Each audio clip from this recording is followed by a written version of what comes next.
Hello, I'm Eagle, Eagle Gardens one on Instagram, and this is fucking talking shit with Eagle. A super special episode tonight. We have Mean Gene from Freeborn Selections. How you doing tonight? What an honor to have you, sir. You want to tell us how you're doing, and of course where we can find you?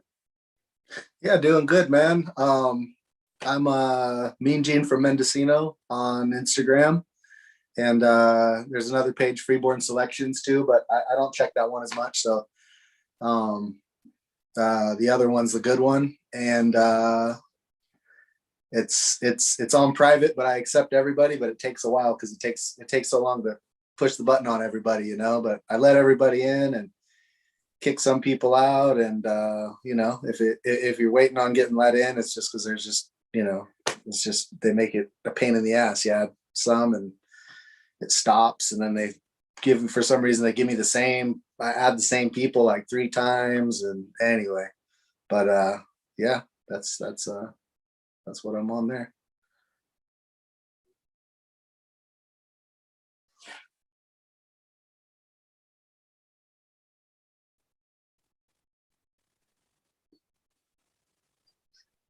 Well, it is most certainly a pleasure to have you here tonight.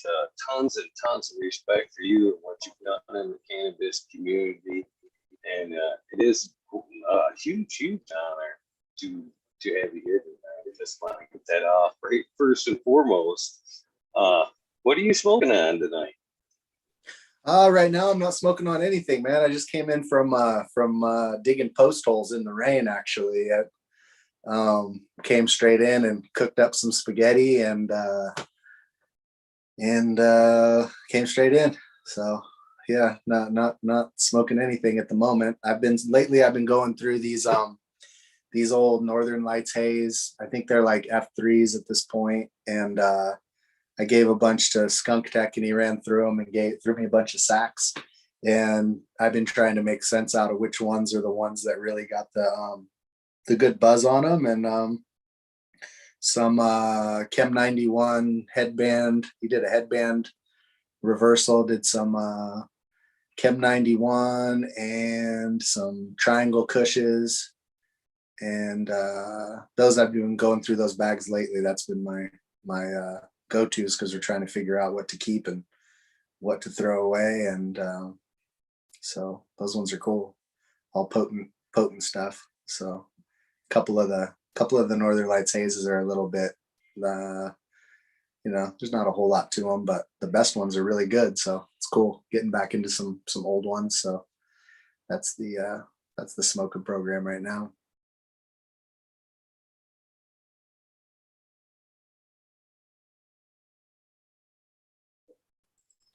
Sounds fire. That's a true farmer right there. Post holes in the rain, man. That is a true farmer. So hopefully you have some of that to roll up. I mean, hopefully you can take time to smoke along with this tonight. Yeah, I can dip out and grab a bag, and we'll try some for sure. Sounds like you deserve it. Yeah, I mean, honestly, when you're doing that, you're.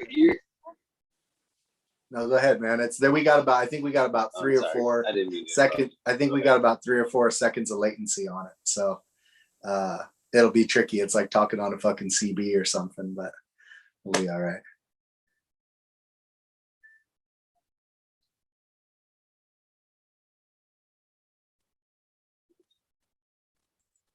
Yeah, it's at least 3 or 4 seconds there. So you're a wealth of knowledge, and it seems like you're a cannabis man through and through. When did cannabis enter your life? It seems like it had to have been. It's free as it comes from you. It seems like it had to been bred into you pretty early. So when was your first experiences with cannabis? I've been around cannabis since I was a baby, and I've been growing in the bushes, sleeping in tents, growing gorillas and shit since I was like 14, 15. And you know, back then stuff was more rough. You hit like the summertime and everything be super dry.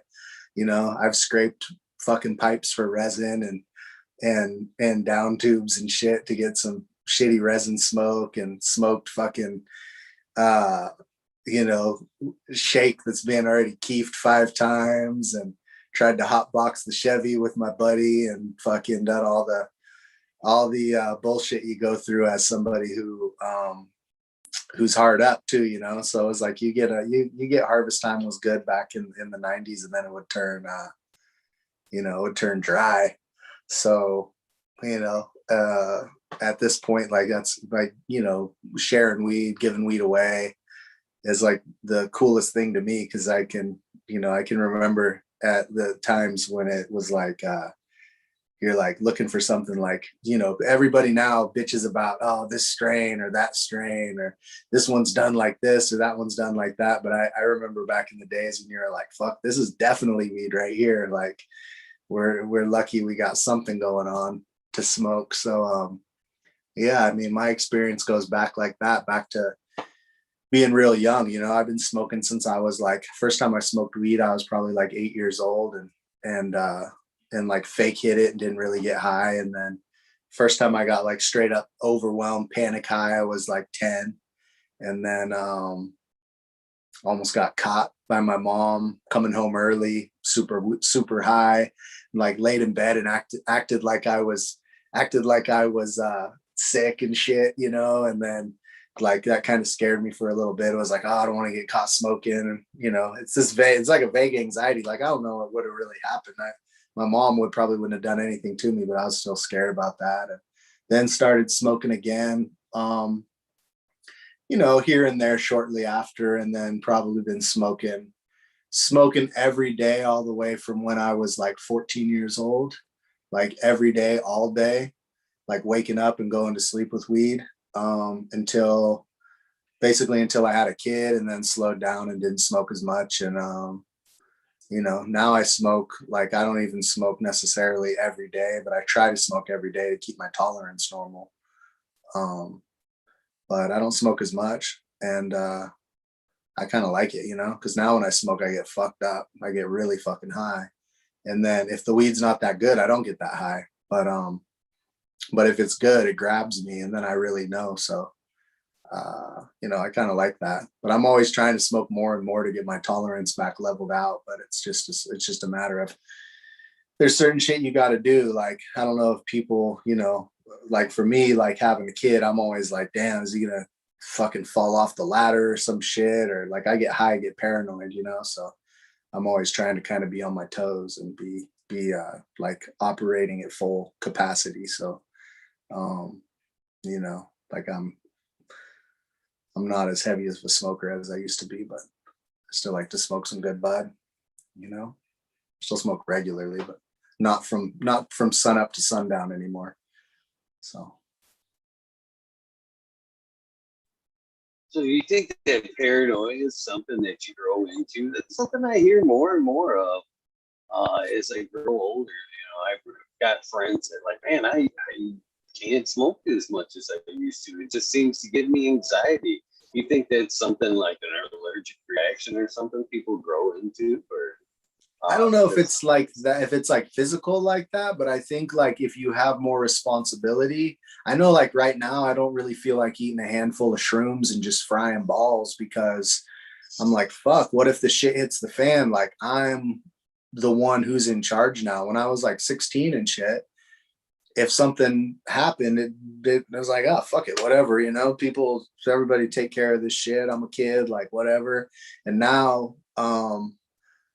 I feel like I got to be on my toes, you know. And then if I get like really high, I don't really think I don't think it's drug related. I think I'm like more paranoid in general. I'm like, fuck, is something going on? And plus I got a little bit of a minor like low grade PTSD, I think, just from like bad shit happening in my life, where like if somebody like answers the phone around me really surprised, I'm like, oh shit, you know, like something bad, what happened, you know, because you have those experiences. And I think the older you get, the more experiences you collect like that. And then it makes it so you're a little more conscious of shit. When you smoke weed, it really like, it's really eye opening. You know, a good high is like something that really makes you like see what's going on and know what's going on. And so like you can like see all the mathematics around you of like, well, shit, what if this happens or what if that happens? And then if that happens, how do I want to be at the time? And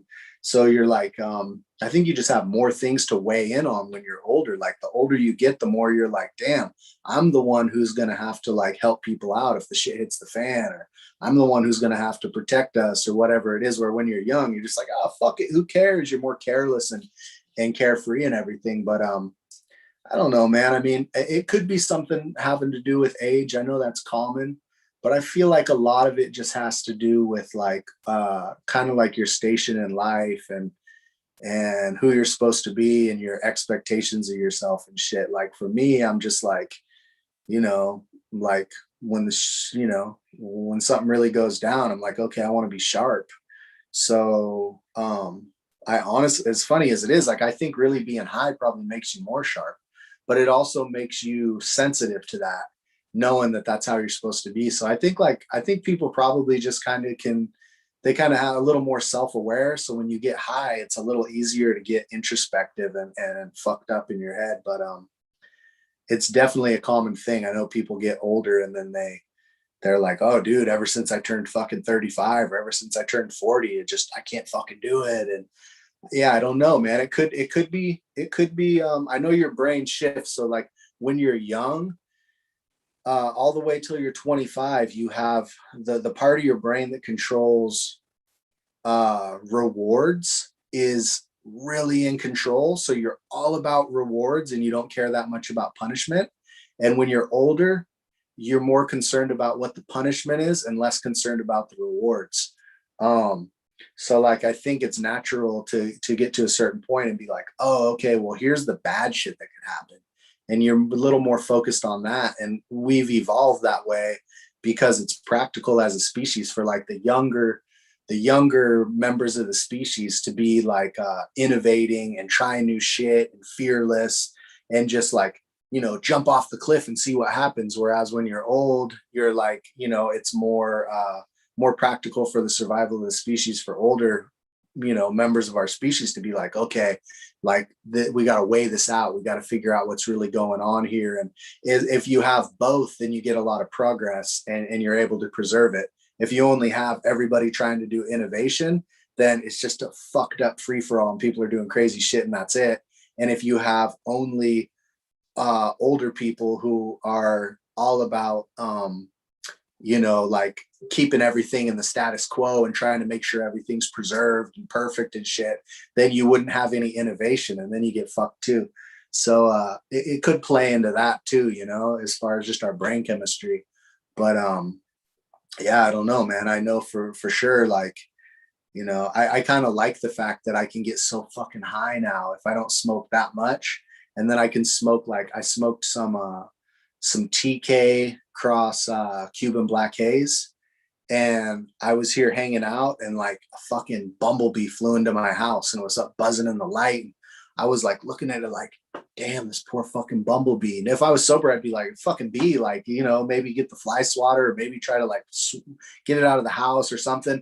But I was like, fuck, how do I rescue this thing safely, you know? And fucking not so dog came in. He was on the back porch and he's like, damn, you're in here buzzed up, huh? You're high, man. And I was like, yeah, dude, I got like this weird sympathy high going right now. I'm trying to save this bumblebee, you know? And he's like, oh, bro. And he just grabbed a cup and put it in the cup and we slid something on it and we put it out. And I'm like, oh, shit, thanks, dude. I'm fucking high, just like staring at the bee, trying to figure out what's going on. And like, for all between the point when I was probably 14 or 15 and the point when I was like 30, I never got high like that. I couldn't. You could give me all the hash, all the dabs, edibles. Maybe edibles could get me if I ate enough, but you give me like anything and I wouldn't get high like that. And now because of easing off the weed, I can smoke some weird shit like that, like a haze crossed with an OG and get this high where I'm just like, oh shit, okay.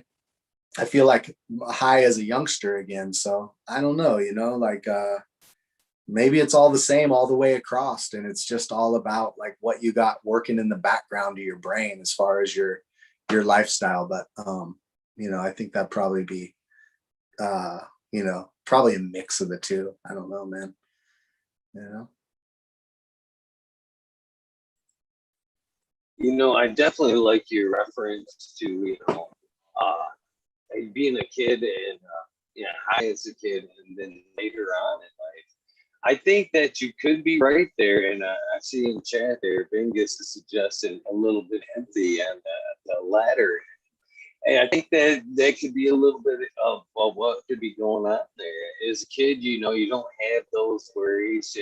When you first start to get high, you do have, a clean slate, have that empathy or whatever you want to call it for things. And then maybe later in life, things are so crazy and you're not so, your empathy maybe not be there as much. But later in life, when you kind of, right around 40, it seems like spirituality, empathy, and I don't know, maybe just when you have kids, you look at things a little different. Maybe that's when that comes back around. I don't know, but it is weird how that works for sure.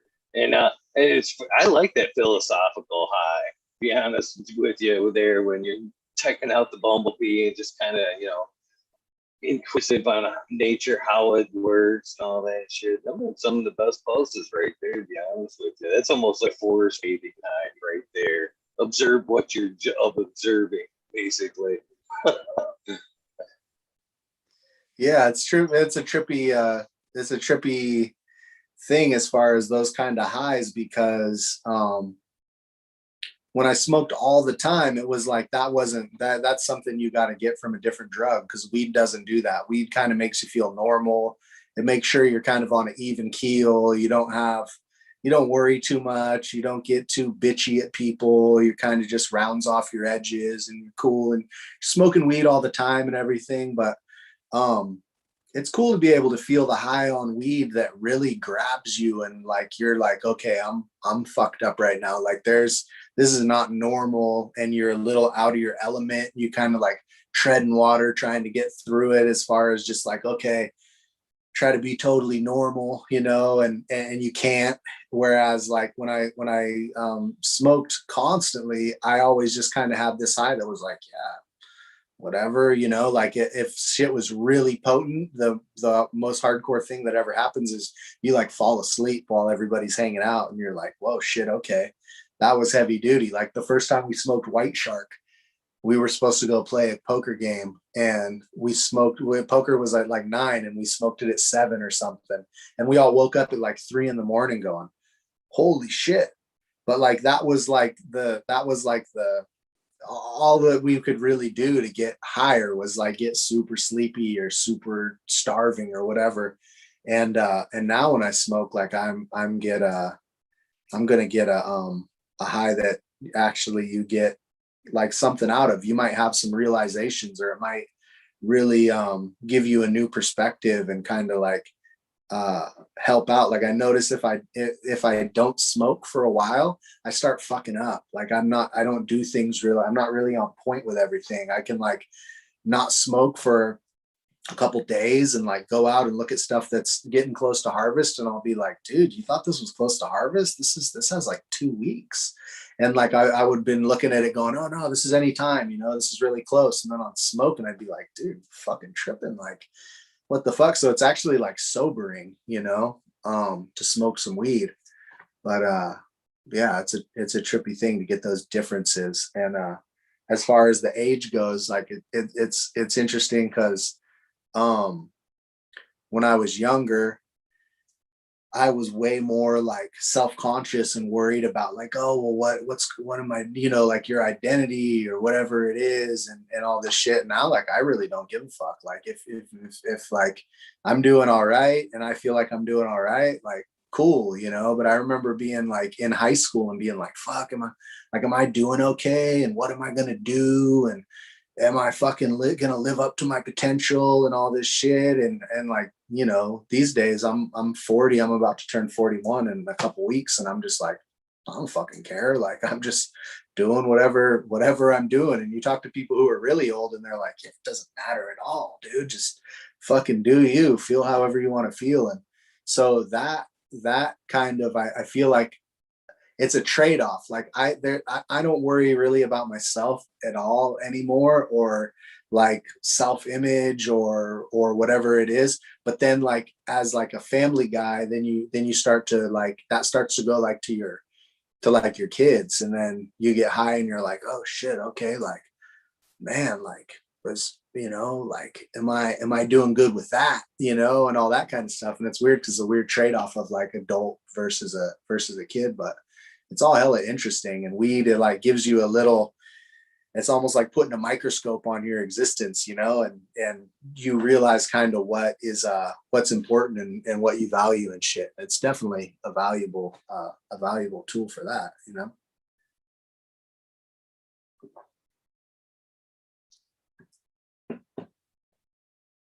So when did your amazing journey with growing cannabis begin? It's pretty early as well, isn't it? Yeah, I mean, like the first time I mean, like when I was a kid, like I've been like taking cuttings and plugging them in trays and trimming weed and shit since I was like 9 years old. And I've really been trimming weed probably since I was like 7 or 8 or something. And so like, I really been around it. But the first time I tried to grow, I had like this Thai brickweed. And um I would assume really that it was just some bullshit called Thai, even though it was really like some shitty Mexican or Colombian brickweed. Except that I've smoked some a decent amount of like Mexican weed and Colombian weed. That's brickweed, like high grade brickweed, which is funny to say, but like that's actually like big fluffy buds. And then like brickweed that's like straight flat shitty shit. And this was flat shitty brown shit. But when I smoked it, I got so fucking high and it was so giggly that you would make you like roll on the floor laughing. And so it makes me think that it probably was like something like that. Like it was some real Thai weed. But I pulled seeds out of that when I was like 13, and I took them and I tried to grow them, and I like was like sneaking them, and I'm gonna grow them over here where like in the safe little gully, and it was dark as shit. There's no way you were growing there, and that was like my first attempt at really having like my own thing. I grew a plant when I was like 10 years old, um, that was a clone, and like grew it like in the family garden and took care of it and shit, and totally like half-assed it, but like mixed the dirt and fed it and watered it, and did most of the process and everything, and then like trimmed it myself and all that. But then it wasn't for like a few more years that I tried to plant some seeds like out, sneaking them on my own, and I got zero from that. And there was never a chance I was going to get shit. And then probably when I think I was like 14, me and my buddy, we were like, oh, we could put some stuff over here. And we like tried it and got his house flown hella hard. And we wound up like cutting them down and pulling out the hose and shit, and like going, oh fuck, we're gonna get your mom busted. Like, let's not do this. And then the following season, I actually grew like with a couple of my buddies. We like put stuff in the bushes and ran water to it and put it up on this hill, and like actually pulled that off. And that's probably like 14, I guess. And then trying to think if that was, I guess it was the following season. So like that would have been, I think, 95. I grew and actually like grew seeds from my buddy, um, and wound up, it was either 94 or 95, but wound up actually like pulling off a crop with my buddies, and we got some dank weed. And it was like up off the edge of his property and shit. And like, the weed we wound up getting was really good, and we thought we're gonna grow all this bud, and we wound up not getting that much, but we all got like a big bag of weed. And A lot of smoke and stuff, and we were stoked on it. And it was a lot of hit and miss all the way through there. Like it wasn't easy through, like in the 90s was really hard to grow. Like still to this day, people are like, oh dude, like you're from a legal state and this and that. I'm like, it wasn't legal when when we started growing. It was all just as crazy as anywhere. So like we all experienced that, but that was like the start of it, was trying to just basically go put something in the bushes and hope you can pull something off, and like sleep in a tent and guard it, and get your little something. And then I tried doing some other ones, and they got either hit by camp or just didn't work out for one reason or another. And that was like the beginning of my, it was like a rough start with a little bit of success mixed in, pretty much.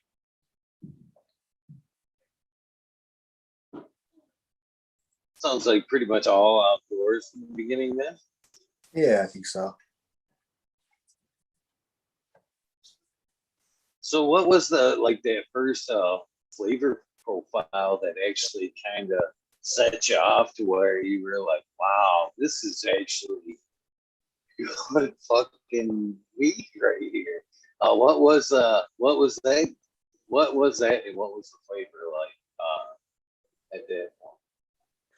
So I had this weed. We had this Northern Lights clone, and it was pretty plain smelling, and outdoor you grew it. It had a nice little hint of like juicy fruit gum, but it was mostly just like this hashy kind of keefy, kind of like little bit like sour to the nose, like sour fruit kind of, but not like, kind of like how finger hash smells when you break it open. Like any old finger hash, it kind of has this like sharp little hint to it.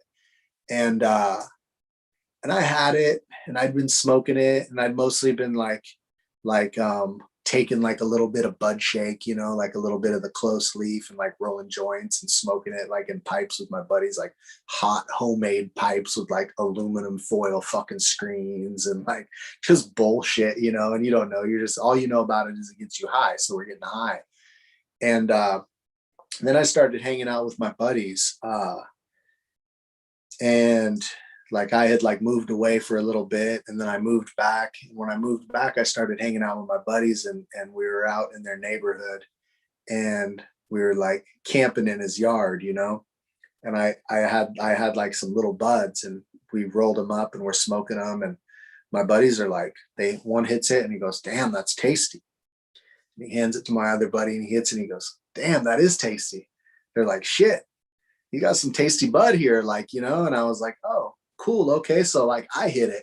And when I hit it, thinking of it like, okay, this is tasty, I was like, all right, so what is it about it? So I like smoked it. I'm like, all right, all right. I kind of realized like, this isn't like harsh and making me choke and burning my throat. It's like, it's got like, it's kind of nice. Like, this isn't that bad. This is like smoking, and you're still like a young smoker. Like, you might hit it too hard and cough while you're blowing out the smoke. Like, that's a huge thing people don't realize. If you cough while the smoke's coming out your throat, you're going to harsh your throat. You got to wait to cough until there's no more smoke in your lungs, And so like, I finally, like, I'm like checking it out. I'm like, all right. So then like the next time we roll some more of it up, I'm hitting it and I'm like, all right, all right. I'm like, this doesn't have that weird taste that leaf has, where you like are like having like, a real smoker knows the difference between bud and leaf. But when I was that young, I was like, it all just made me fucking cough, and it tastes like shit to me. I'm like, I don't know, it's smoked. I don't care. And then, but them kind of like seeing like that couple people who I knew had been smoking a little bit more weed than me, I was like, all right, so what's this about? So when I started smoking that weed, I started kind of like paying attention, and then smoking some weed I knew wasn't good, being like, all right, okay. And then after a while, I went like, damn, okay, this one's like rich and it's smooth. And then I started realizing like, damn, it's got a taste that's really nice. That is a good taste. So it's like getting like they say, it's an acquired taste. Like it was for me, but it also was because I was just smoking such random shit that there was no way to really quantify it. And once I had a baseline of some buddies telling me, this bud you got right here, this is tasty, then I started being able to like smoke other stuff and go, okay, oh, and then now this tastes like the one I had, but look, there's like a thing to it. Like this is almost a little fruity or something. So the first thing really that I knew was really tasty was that Northern Lights. And then I wound up getting from one of my same buddies that was in that same joint circle, this stuff that he called Dirt Big Bud. And I grew that.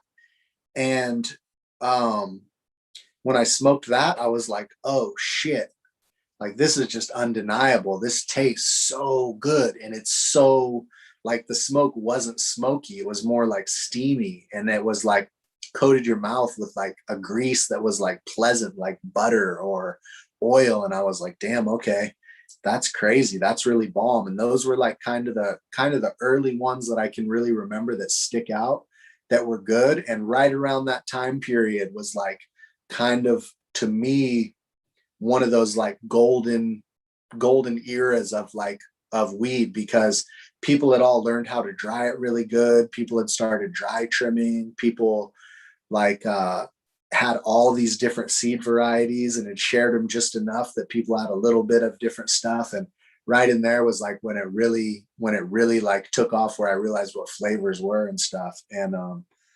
And still, like, you know, like I still, anytime I find something that's the same as something I smoked back then that I really liked, it always just pops out like, that's like that one, or, you know, that's like the one that so and so had. And so you know, that whole little time period was like really when I figured out what flavor was, and it grew on me. And smoking with good papers, and, you know, like people teach you shit, and then you learn like, okay, this is how you taste weed.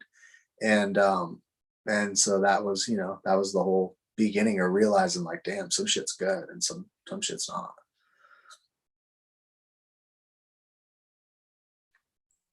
So what led you to breeding in general? Was it flavor, or was it, you know, the strength of the weed? What led you down that? You know, seeing people have things that were like that were so special, and you see like the difference between like, oh, here's this one, and it's a weed plant, but then like look at the difference, look at this one.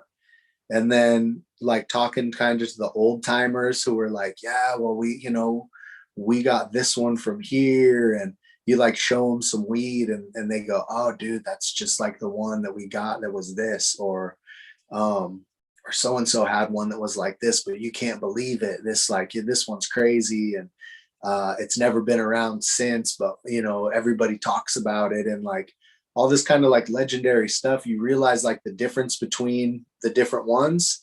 And then that just made me get interested, like, okay, I want to like track down these like legendary flavors, and I want to like pop enough seeds to find things that seem like what they're talking about, show it to them and see, is this what you were talking about, or is this different? And like it's just like super interesting as soon as you do a little bit with it. And like you know, like I said, like my same buddy who gave me that Dirt Big Bud, he had made those seeds. He had this plant in the back that they called Dirt, and that was just because the guy who grew it, who the seeds had come from, was like, dude, it's like super, it's got this earthy taste, and he liked it, he called it Dirt. It was this old Afghani.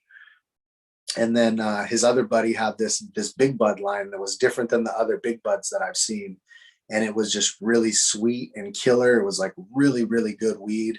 It was like reminded me of like some of like it had this hint of like what Bubba has, but it was way more sweet, and it was super buttery tasting and dank. And he crossed them together, and he gave me the seeds. And so I had never made seeds, but I like saw he took these two things and put them together, and I grew them, and I was like, damn, this is like both those things mixed together. And so that kind of was like, you know, seeing somebody my age just do it, and saw how casual he made them, and was like, yeah, dude, they're put together. And then I did this, and I was like, damn, all right. And so that kind of you know, like made me want to like check it out. And also at the same buddy's house, like they had marijuana botany. and I read through that, and I couldn't, I was just like, damn, there's so much information. I couldn't really absorb it.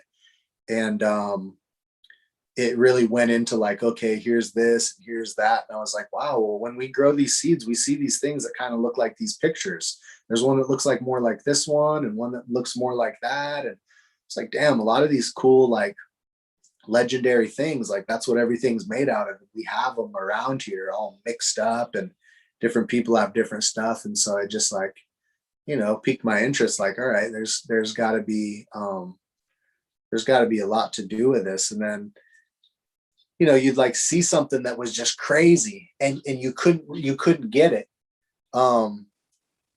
Or like, I was always too polite. I realize now later in life, I'm like, fuck, I should have asked everybody for their stuff. But like, you come across a couple seeds, it's like, all right, plant those, because then you're going to get something good out of those. And if it came out of that weed that you really liked, like, boom, you got a couple of those seeds. So it was just like, part of it was like, seeing my buddy make stuff out of mixing things together, and then seeing stuff that I really wanted but you couldn't get, but you had the weed, and then like there's a couple seeds in it. And so it's just like kind of out of necessity and enthusiasm at the same time. And it just worked out that there was a few things I caught, and kind of everything I caught, everything I wound up with was kind of everybody else's garbage, because I like, back then, if somebody even told you that they grew weed, it was like a huge honor to know, like, whoa, okay, shit, like you let me in. Like, I know that you guys grow weed now, and I know that's like you don't want to tell anybody that. So I'm not going to be like, oh, and by the way, can I have all your seeds and shit? I was like, no, that's like stepping on toes. But now I realize that most people probably wouldn't have cared. It's just that people don't even realize you would want any. And so, I just kind of wound up with some, and mostly like from totally random sources. But that's how I got that started.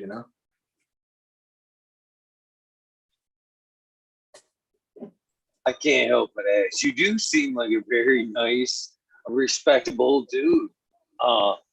Where does Mean Gene come into play? It came in kind of randomly. My same buddy that gave me those first seeds, he like jokingly at some point called me Gene. I think it was inspired by the fact we had been like discussing like the transfer of genes out of marijuana botany. I'm pretty sure that it was just like a word that was stuck in our head, kind of, but like, I'm not really sure really where it came from. But then like, it got used a little bit, and then it just naturally, if it's Gene, you're going to attach Mean Gene to it. And then it didn't really stick that much. But like, if you like get me, especially when I was younger, like late night, and I'm like either drinking or I'm like on shrooms or something, and there's like a group of us and stuff's going on, like I'm like really not really anymore that much, but like I would be kind of like snappy, not terrible, but um like quick to say some shit to people uh if they were like fucking around. So then I had a couple buddies who they were just like, no, dude, that shit's sticking, like, because you're fucking mean, and I was like, I don't know, but no, in general, dude, I'm like super, super easygoing. But like I think if you're chill and you're nice to people, if people uh if people mistreat you, you might have more of a tendency for that to kind of strike a nerve than if you're just an asshole all the time. Like if you're an asshole all the time, you're like, oh, I'm an asshole, everybody's an asshole, whatever. But when you're like nice to people, and then they're kind of out of line and in your face or whatever, you're like, what the fuck? Then it makes you snap. And so I used to be a little bit more unruly like that. But like I said, not bad, just like kind of a character when we would be really high, and have like people come and try to shut down our music, or like people come to my house to like look at some weed, and like like fuck with my jars too much and like just pull out my weed and try to roll it up and shit. And I just like fucking, like a little bit snappy. And I think that just made it kind of stick on that level. But for the most part, I think probably 90% of it, at least 75% of that, is just the fact that for some reason I wound up with Gene. And then if your name's Gene, you're gonna meet Mean Gene. Like search Mean Gene on like Instagram or Facebook or whatever, and it's gonna be like, oh, 13 million results or some shit. Not really, but like a lot. There's a lot. Everybody who's Gene is Mean Gene, I think. And I think that comes from the WWF shit, because it's like a whole era people grew up with that as like the only gene. I can't really think of many other genes that were out there, so I think it just kind of stuck because the shit rhymes and whatever. But it definitely stuck a little bit from being kind of kooky usually like in the late night at festivals or something.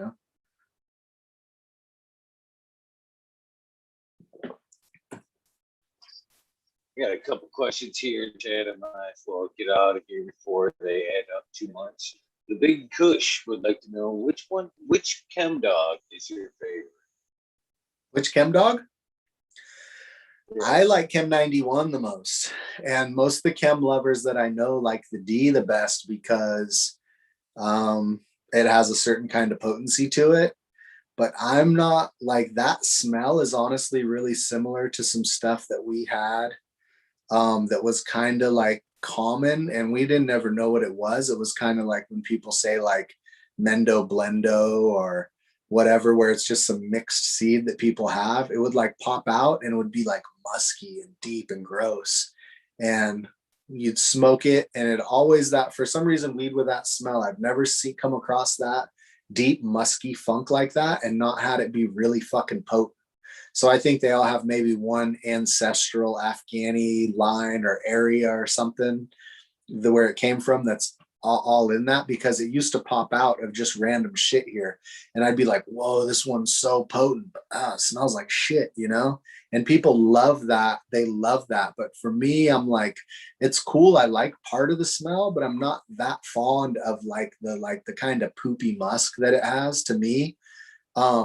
And the 91 has more like one of the smells that I consider just like to be like the magical, awesome smells where it's, I don't know, it just smells like 91. It's got that like cool, like, I don't know. It's a different thing to me. It's more clear. And I like that kind of clear thing that it has. And I kind of like the look of it. It's just like a really neat, it has a really cool look to it where it looks very like kind of immaculate in a weird sense as far as the color and like the shape of it. And it just like looks like what I consider to be pretty weed, which is funny because now if weed's not purple and covered in hella frost, it's like, oh, it's kind of ugly. And I see people that I'm like, what are you guys talking about? Ugly. Like to me, ugly was always stuff that was like super hard to trim and not that much resin and, super leafy or whatever, but stuff that's a pain in the ass as a grower and a producer and stuff. But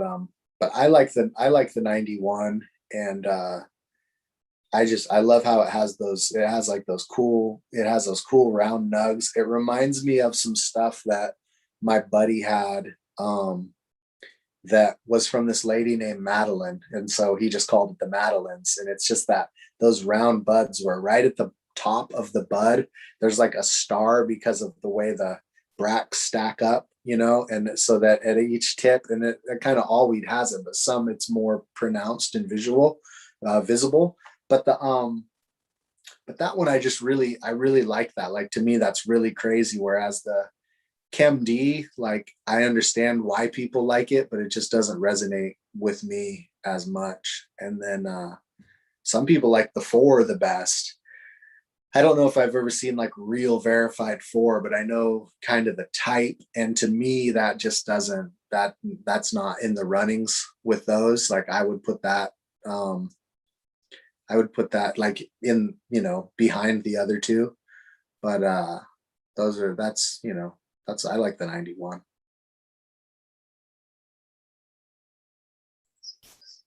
Mike Denver and Captain 420. I will get to your questions in a second. But seeing how the medical question has more weight, I have to ask that one first. So Matthew from SoCal would like to know: do you have any strains that work with nerve damage, pain, and epilepsy? Is the question. It seems, I don't know, like the epilepsy one is trippy. I had one that I put out with aficionado that I call OG Cuddler or Red Hindu Kush. It's Pure Kush, Big Red, and Hindu Kush and Big Red. So it's like it's real heavy on the Afghani. And for whatever reason, I had a guy up in Trinity County who found me at a show, and he was like, dude, he goes, I've had seizures for my whole life. And once I got that weed, he goes, as long as I've been smoking that weed, I haven't had any seizures. And I was like, fuck, that's crazy, you know? And I was, and he was like, yeah, I had like different plants of it from that seed and they all work. And so I don't know that that means that that's good. It's anecdotal. So it doesn't mean that like, okay, this is always good for epilepsy. It seems to me that, a lot of weed is good for epilepsy if it's good for that individual. Like people use CBD or people use THC, like different plants with different, you know, drug content. And I don't know. I think it's kind of person by person, but I've never actually taken that and tried to see like if that's a widespread thing. And yeah, I don't know. As far as nerve pain, you know, I don't know. I think nerves are trippy. My cousin Michael, he has a really bad thing in his back where it's like you start to get like tendrils of tissue that grow like on the spinal column for some reason, and it fucks with his nerves. And so all of a sudden it'll feel like someone just jammed a knife in his leg, or it'll feel like someone just crushed his foot, or like he just his nervous system is just all fucked up. And I've been giving him lots of different stuff to try out to see if any of it helps. And it's like all of it helps, um helps him feel better, but it doesn't really stop all the shit from happening. It just kind of like it rounds it out a little bit because he doesn't feel just as bad in general. But I don't think it's like really directly doing anything to the nerves. And he's been, I don't know, he's tried like I think 4 or 5 different kinds of weed so far, and he's trying new ones this year. And we're trying to find something that'll help. But nerve stuff is really trippy. I had a thing where I had my kind of had like overuse injuries from like doing regular like yard work way too much, and then building hoop houses and pounding the posts in, and pulling tarp and just doing all the basic stuff that shouldn't have really messed with me, but it started to squeeze on my nerves. And the only thing that I could help that with, because I couldn't sleep, I was only getting like an hour of sleep or something, maybe 3 hours of sleep at night, and I had to sleep on the floor.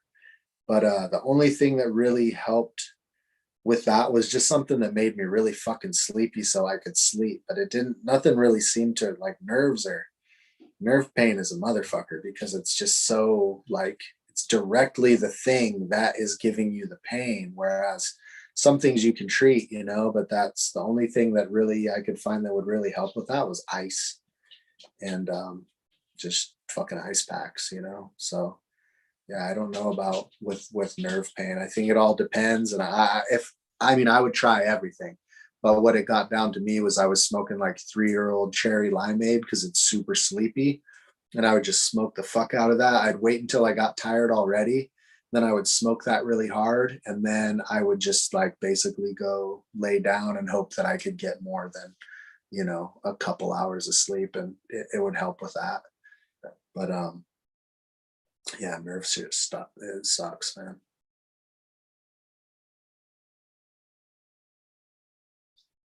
Mike Denver would like to know: Did you breed cherry lime haze? Did I breed cherry limeade? Yeah, it's a cherry Cherry lime pie. haze. Oh, cherry lime haze. No, that's a different one. That's a Colorado thing. And that is, I think there's one like that too, one from that or similar that was called cherry limeade before what I called cherry limeade was called that. And my buddy actually named cherry limeade that I have, and I Googled the hell out of it and I couldn't find anything. And then I dug deep into Google, like 20 pages or something, and something popped up from Jaws Genetics, and he had used it. And so I got in touch with him and I said, hey, dude, I already won some awards and shit with this. Like, I'll change the name if it's already in use. And he was like, oh, it's just a little fem release. There was only a few packs of it. I don't care. Go ahead and run with it. And then I think it was like 3 or 4 years later, I was listening to somebody from Colorado talking about um, the cherry limeade, which I'm pretty sure is a cherry lime haze thing. And they said it was old. And I was like, shit, I couldn't find any information about it. So, like I think at a certain point, you're like, well, okay, I guess a couple of us have something with the same name, unfortunately. But yeah, I didn't breed the cherry lime haze.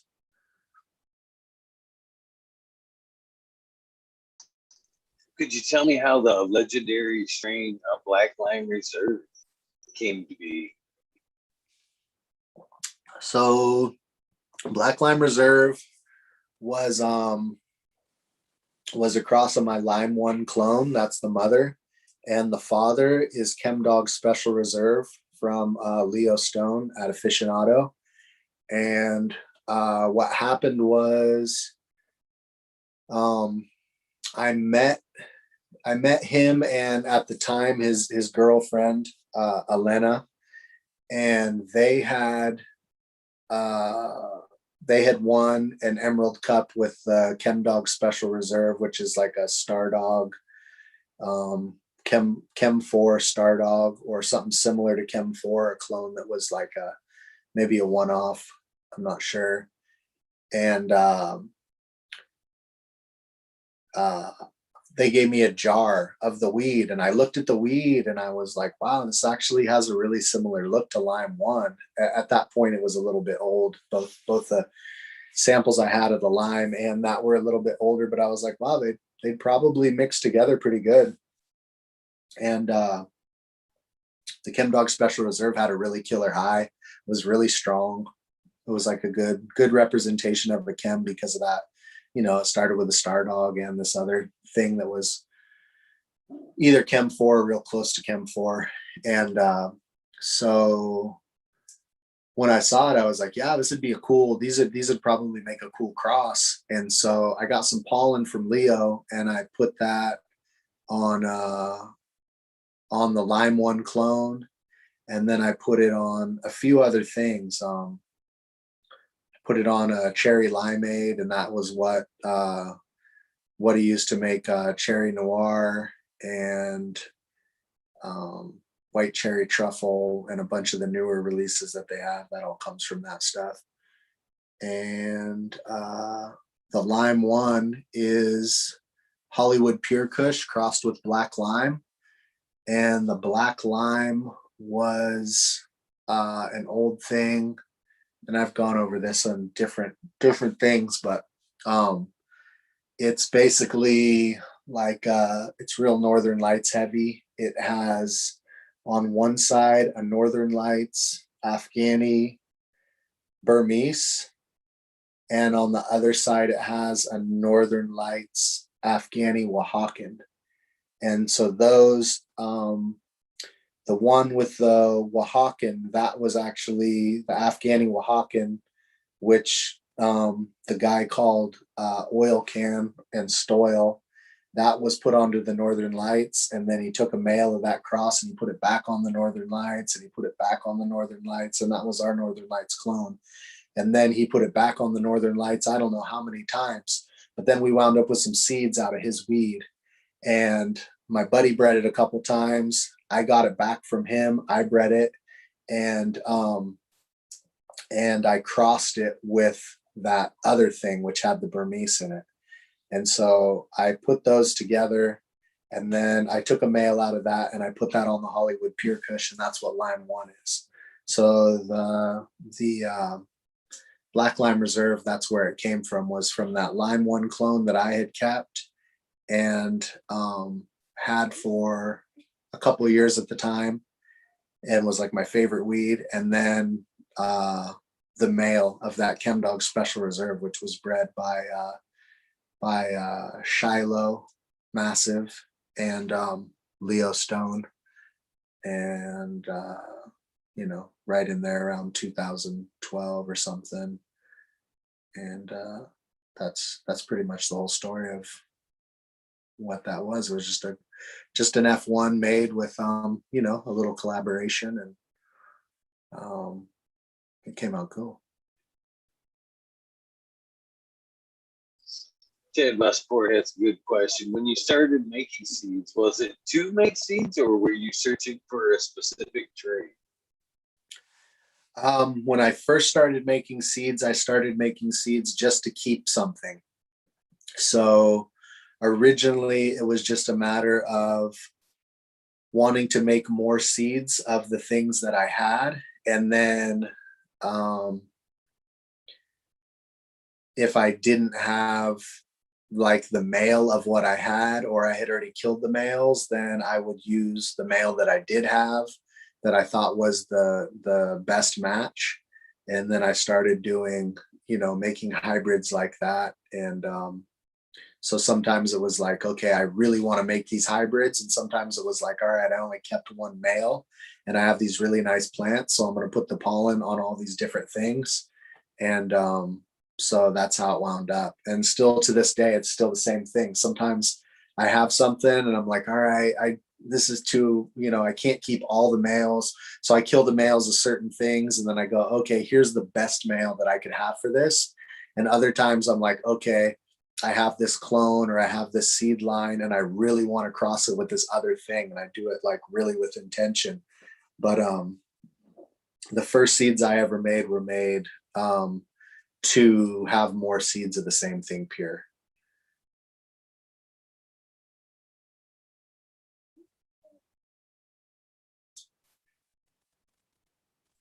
What was that first special pheno / strain that had you excited to where you wanted to work with it?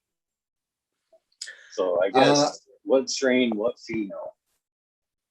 It was that Dirt Big Bud from my buddy. And when it was still just indoor, at a certain point when I was down in Sonoma County, we popped those, and I want to say we popped a couple and we got 2 females and we kept 2 female clones. One of them stayed around for a long time. That's where my Pina comes from, that. And Grape Soda Skunk has some of that in it. And because of that, it also means it's in Cherry West and a few other things. But that was the first thing. And the coolest thing about that was like, once you cut off the big leaves, it was almost like it was trimmed. It was like it was so easy to trim, and you could totally fuck up the drying process and it would still come out perfect and stinky every time. Like you could have it be like, okay, it got too warm and everything's all plain and nothing stinks anymore, and it would still just reek. And it was just this like sickly sweet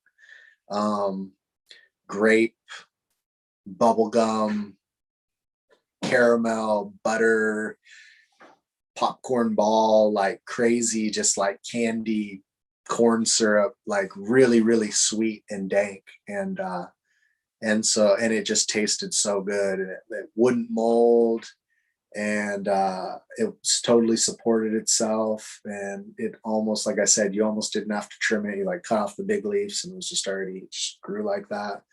And that was like the first thing that was like, okay, damn, this is different. It was so different than the Northern Lights, which was like harder to trim. more plain, less of a loud smell, more of a plain taste. It wasn't as potent. The Northern Lights was really, really, really potent, but the Dirt Big Bud was just, and it just looked so cool. It was such an interesting specimen. It had these leaves that just were like, they were like this, you know. And I've never seen one with the same kind of curl that it had, where it just looked like,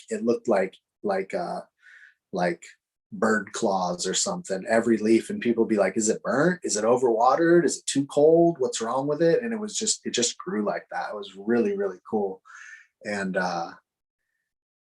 just super unique. And yeah, I need to dig through, like I need to do like a run of pina where I just plant like a couple thousand just to look for that leaf again, to try to bring back that exact type.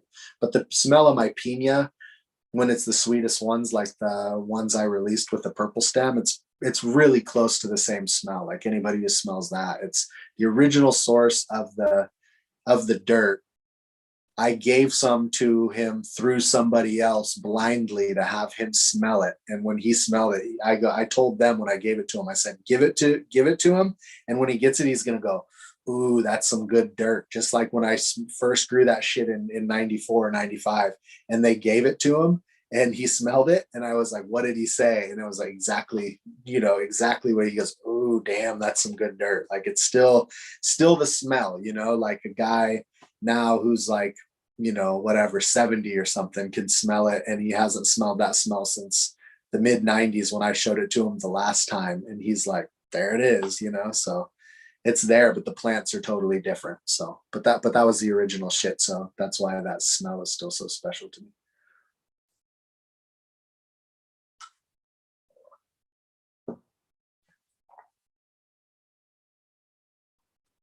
MV Natural Farming wants to know the story behind Lime Vine and where's the grapefruit perp. The grapefruit perp is an interesting one because I had it and I knew it was pretty good. I gave it to some friends and I had a lot of the seeds, and it was one of those ones I kind of put on the back burner because it was such a wild polyhybrid. I thought it would be like a lot more inconsistent. I'm like, I've seen a few, I know what it's like. It's going to be killer. And then it wound up being way danker than I thought. And it was just one of those weird ones where it got right to that point where like you got to pop the seeds. So I popped the seeds and I had however many of them I had left. I had 40 or 60 of them or something. And they just like, it just got to that point where I was like, oh, they just won't pop. So the grapefruit perp's an interesting one because it was one that I had and it was really good. And unfortunately, it's one that I just lost. And I do still have some of the seeds, and I've had them in the fridge since then. So like, it could potentially, it's one of these weird ones that I have in the fridge that could make a return if I get like somebody with good tissue culture skills. But it's only in stuff now. And the lime vine was a plant that I had. The one year that I had a problem with root aphids, and I had 300-gallon pots, and it was a big plant in a 300-gallon pot. And it was the only one of those that didn't really mind having the root aphids. It just still grew fucking amazing. And I bred it, and I didn't know if it was going to be good or not. And then when it dried, it was just these meatballs like this big, just like boom, boom, boom, boom, boom, boom, all the way up. And it wound up just being this big, heavy, beautiful plant, like not a gram of mold on it, real PM resistant. And it was just like the very good citrus side of the lime stuff, but very like I had it in the big cage, the big fencing cage, and I had to like some stuff. It's like, oh, you get one branch that wants to lean or one branch that wants to lean. You tie up one here, you tie up one here. They grew a little too far out of the cage. You know, you straighten it out or whatever. This one was like, just like, it was like Medusa shook her head around or something. There was just buds everywhere, just all every which way. And I was like, oh, you viney bitch, Jesus, what am I going to do? And I had to go out there and it just took forever to just get everything straightened back out after like a light rain on this, on the, you know, it was all perfect. And then I got a light rain and most plants were fine. And that one was just so viney, it just flopped everywhere. And so it turned out that the seeds that came out of it were really killer. And they're one of the only things like you can grow on the coast here. Like my buddy's dad grows it in Westport, which is like literally right on the ocean. I think he's like, I don't know, like 100 yards from the cliff or something on the ocean. And he can successfully grow that shit up here on the Mendocino coast. So it's like an extra hardy one. And that clone, we smoked that in Vegas late night. And I went just on a full, I couldn't stop laughing. I was like laughing at the dumbest joke that I made myself with my buddy Little Willie back at the room talking about some shit. And I laughed and laughed and laughed for like, you know, like shroom laughs until my face hurt and my cheeks and my stomach. I was just like, oh, I was just rolling and I'm all, dude, this shit ain't even funny. I'm like, that weed is crazy. And that's some of my favorite, like weed that can make you laugh like that when there's doesn't make any sense. That's like my favorite shit. And it tastes really fucking good. So, some great stuff that came out of that lime vine, but that's basically the reason why I got called lime vine was because some of the ones that come out of it are like the mom and they're just like, they get really nice, big chunky buds that are really heavy and dense and the stems are hella small. And it's just like this crazy viney shit where you're just like, oh, okay, crazy, crazy plant. So I got vine stuck on the name. What are some of the traits that we should be looking for someone that laughy bud?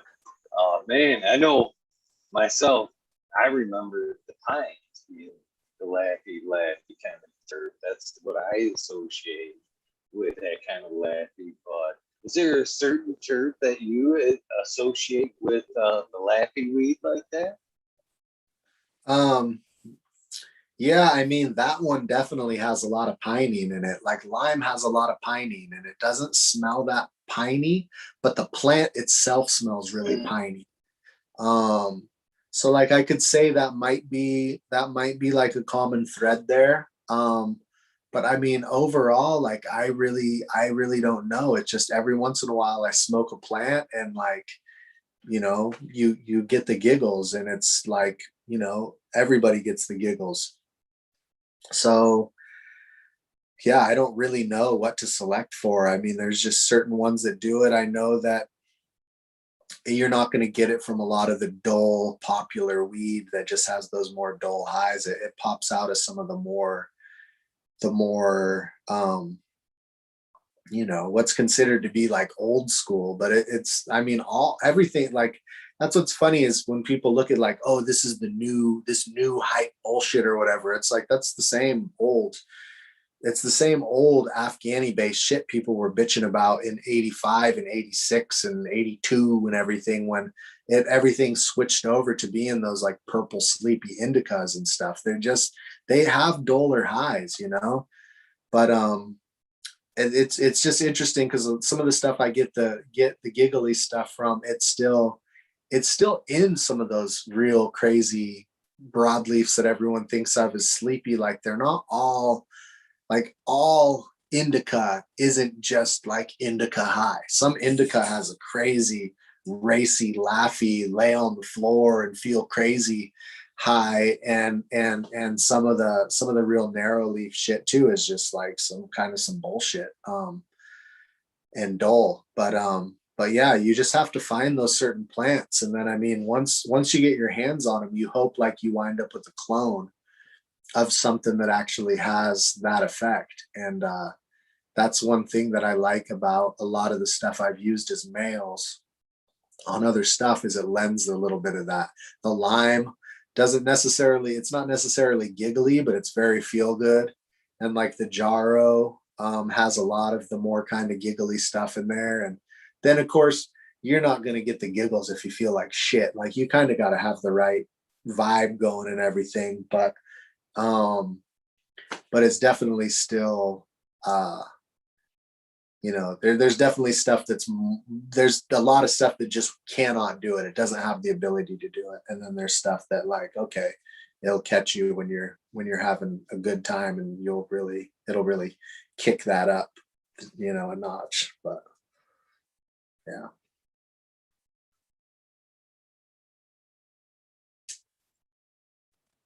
You seem to like to limit your strains or seeds when they're released. Why do you do that? Do you kind of, is it one of them things that we're lucky to get some of those seeds, some of them babies, or is it to kind of help keep the strain coveted? I mean, there's a lot of ways to look at that, and I'm always back and forth about like how to handle that. In general, though, like I like to do a lot of different stuff. And what that means a lot of times is I don't actually have a big supply of anything. And you have to have a lot to put away if you're not going to grow them right away, because over time you lose a certain percentage of viability. So, like, if I only keep a few hundred seeds of something, then I know I'm going to have to probably plant that and breed more of it within a certain timeline. And so, like, there's only so much you can actually put out if you don't have the exact parent still, and you can't like just recreate it, or you don't have a whole ton of it made in the first place. And a lot of stuff I don't make that much initially, and then by the time some of them get grown out and we realize it's really good and I could let some of them out, um there's just not that many of those particular seeds, with still having some held back. um like something like the lime vine, I probably only have maybe, I don't know, maybe like 300 or 400 of those seeds myself.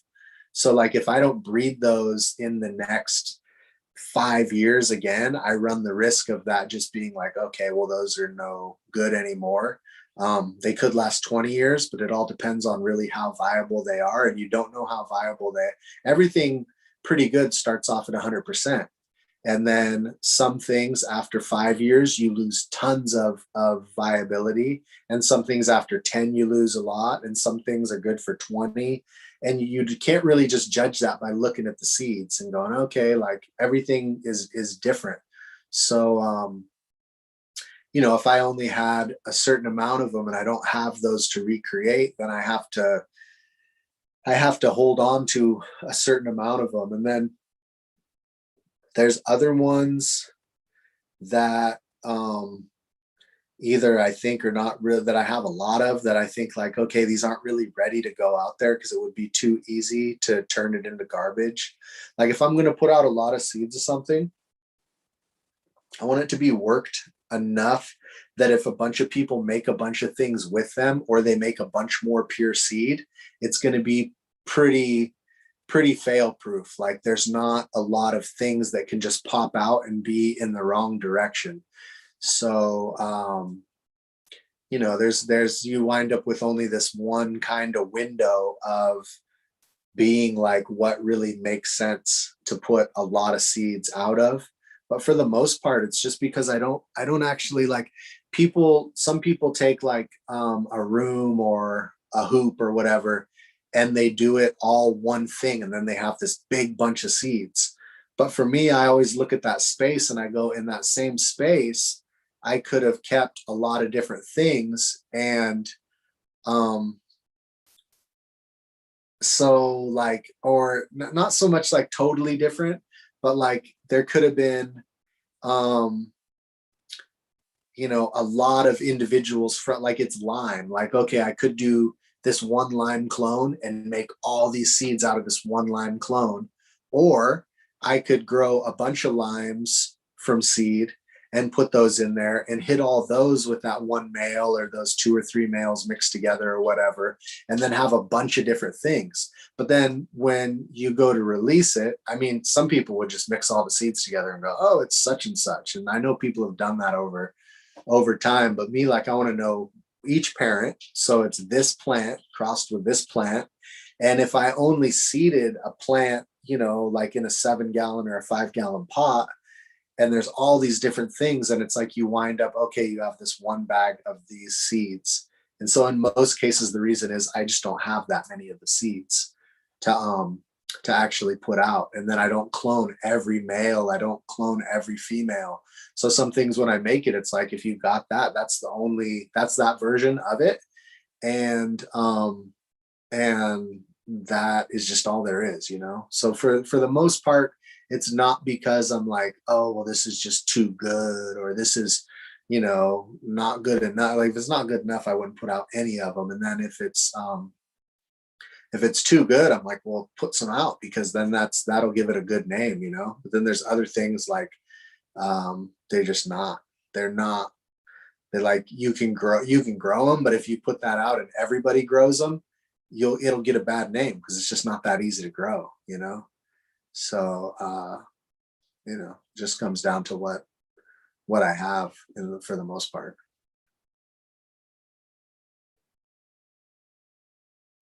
When you start out with this strain, do you prefer to start out with a clean slate and work from seed, or do you prefer to bring in established clone and then, you know, hitting with an established curve with an established male, or how does that work? You know, I do everything totally different. So, if there's something that's really cool that's a clone, and like I've seen the weed and I'm like, wow, that's awesome stuff. Like, then I want to figure out, like, okay, what do I have that would cross well with that? Either that would make it really different and keep something cool about it, or that would try to make it be um make it so that you get a lot of what that is in a seed version. But typically I try to make something I'm trying to like take the quality from something, like, okay, this is good in these ways, but I'm trying to not have the seed be that same thing, because I know, like, you can already get that clone. So I'm usually trying to get like the middle ground between them, between what male I go with. But like, um I really like to ideally start with stuff that I've already been working on, and then try to like go forward with that.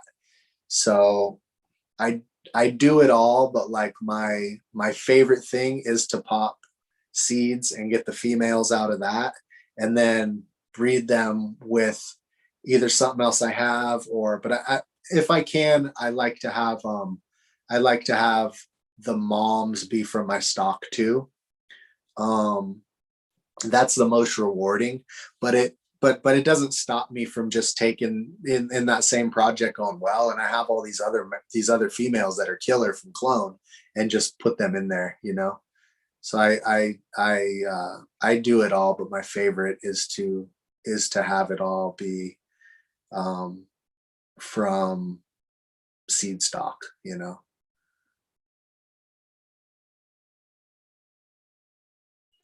How intricately wound or stacked are traits?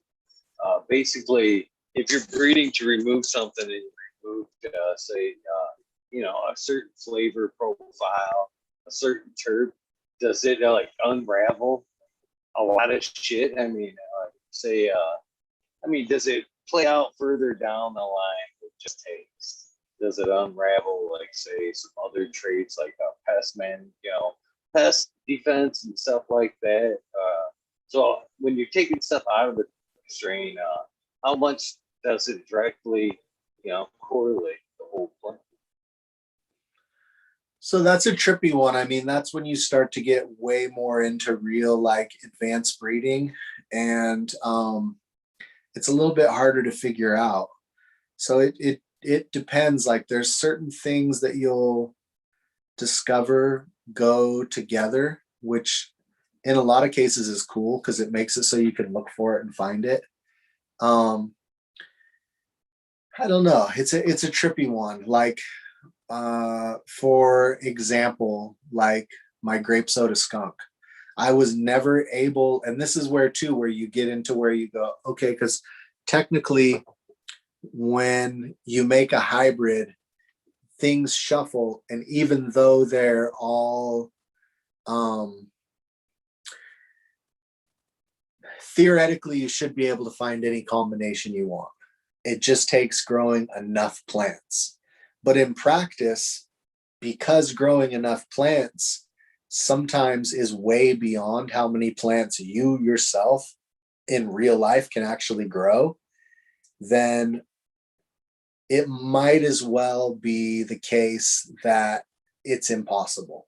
It's not to say that it really is impossible, because technically things uh they're um they're remixed independently, right?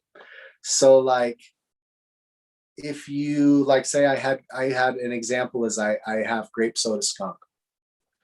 Grape soda skunk was this thing that I had where you could grow a whole bunch of plants and you would only get this type that I call grape soda skunk out of the cross.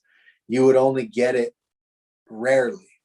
And when you did get it, the plants would always be smaller. You could never get a big grape soda skunk. Now, if I was able to grow, you know, thousands of them at the time when I was first breeding it, maybe I would have discovered that you can get a big grape soda skunk. But when I was doing it, I could only get a small grape soda skunk. So in locking it down to be a true breeding strain where it's like, okay, these are all in the ballpark of what that original plant was that was really rare. So I took it from being like, it would only pop out like one in every 50 or one in every 100. And then I took it to the point where now they're all this thing. But at the same time, what I did was I made it all be smaller plants. So you could get like the same plant and have it be big, but never with the same flavor. So I could only get that flavor on the smaller plants. So like that's a case of saying, okay, small plant and this particular terpene profile seem to have some type of linkage. Now, somebody who is advanced could actually look and see if those actually are traveling on the same chromosome. Like they can like actually like analyze that shit in a lab and see it. But me, I just, it's all trial and error. Like, can it pop up? I've never seen it pop up. So I just assume that these go together. And now I have small grape soda skunk, which was originally candelabra cross. Some of them were huge, some of them were small. And it's always been another trait that's linked with it is they've always been more leafy. I could never get the really chunky, crazy one that was the smell.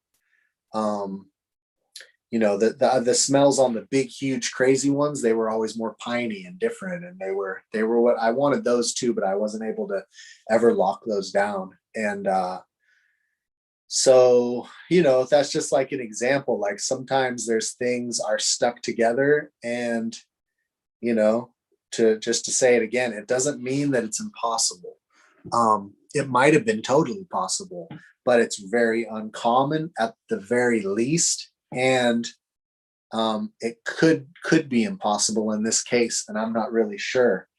So you just have to you have to wonder. Like, I mean, the very gnarliest of the stuff in the OG Kush that I really really like the smells of a lot of times the plants are they're a little bit more weak than the other plants that are in the same batch of seeds. You're like, well, this one's just a little bit more viney and it doesn't support itself as well, but it gets this fucking weed, you know, and that's like fairly common. And it's not to say that you can't overcome that by hunting through a huge amount of seeds to see where they realigned.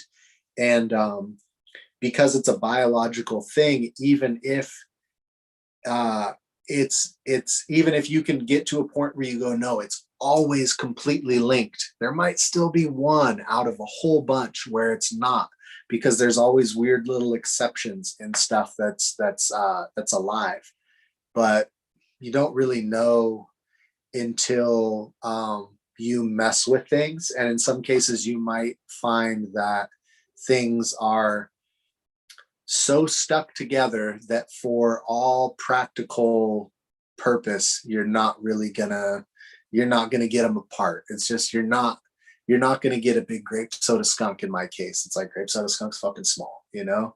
But maybe I could have done better, but I didn't, because it was so uncommon that I never got to see it myself after looking through quite a few plants. So you know, that's not really like a clear cut answer, but I don't think it's a really clear cut subject. I think it comes down to really like you know, you got to grow them and see if you can find the combination you're looking for. And sometimes you won't find it, and sometimes you will find it, and sometimes things are very closely linked, and sometimes maybe you think they're linked but you need to grow more plants, and sometimes you grow a whole bunch more plants and it's like, fuck, they are linked.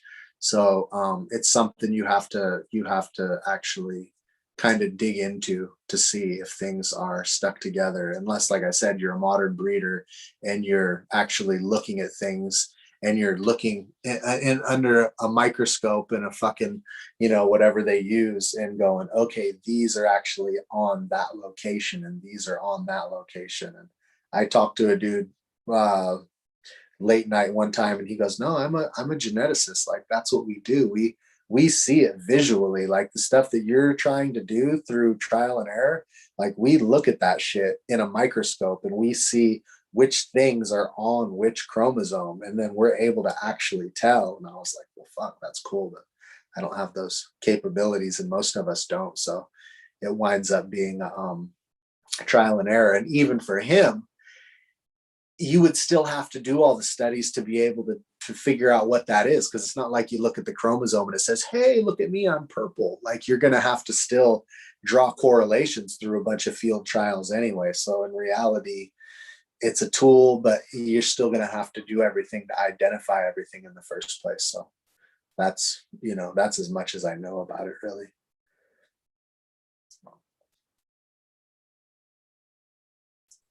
So breeding, indoor, outdoor, which do you prefer? Which do you breed? Do you breed indoor or do you breed outdoor? I mean, I've done different ways. I mean, I've bred like in a basically an indoor, like in like a winter greenhouse with grow lights, but still with the light supplementing, which is basically, it's an indoor, you're in an indoor environment, you know. And that's cool, that works good. And then I mean, I like to breed outdoor, but I tend to do pollinations indoor.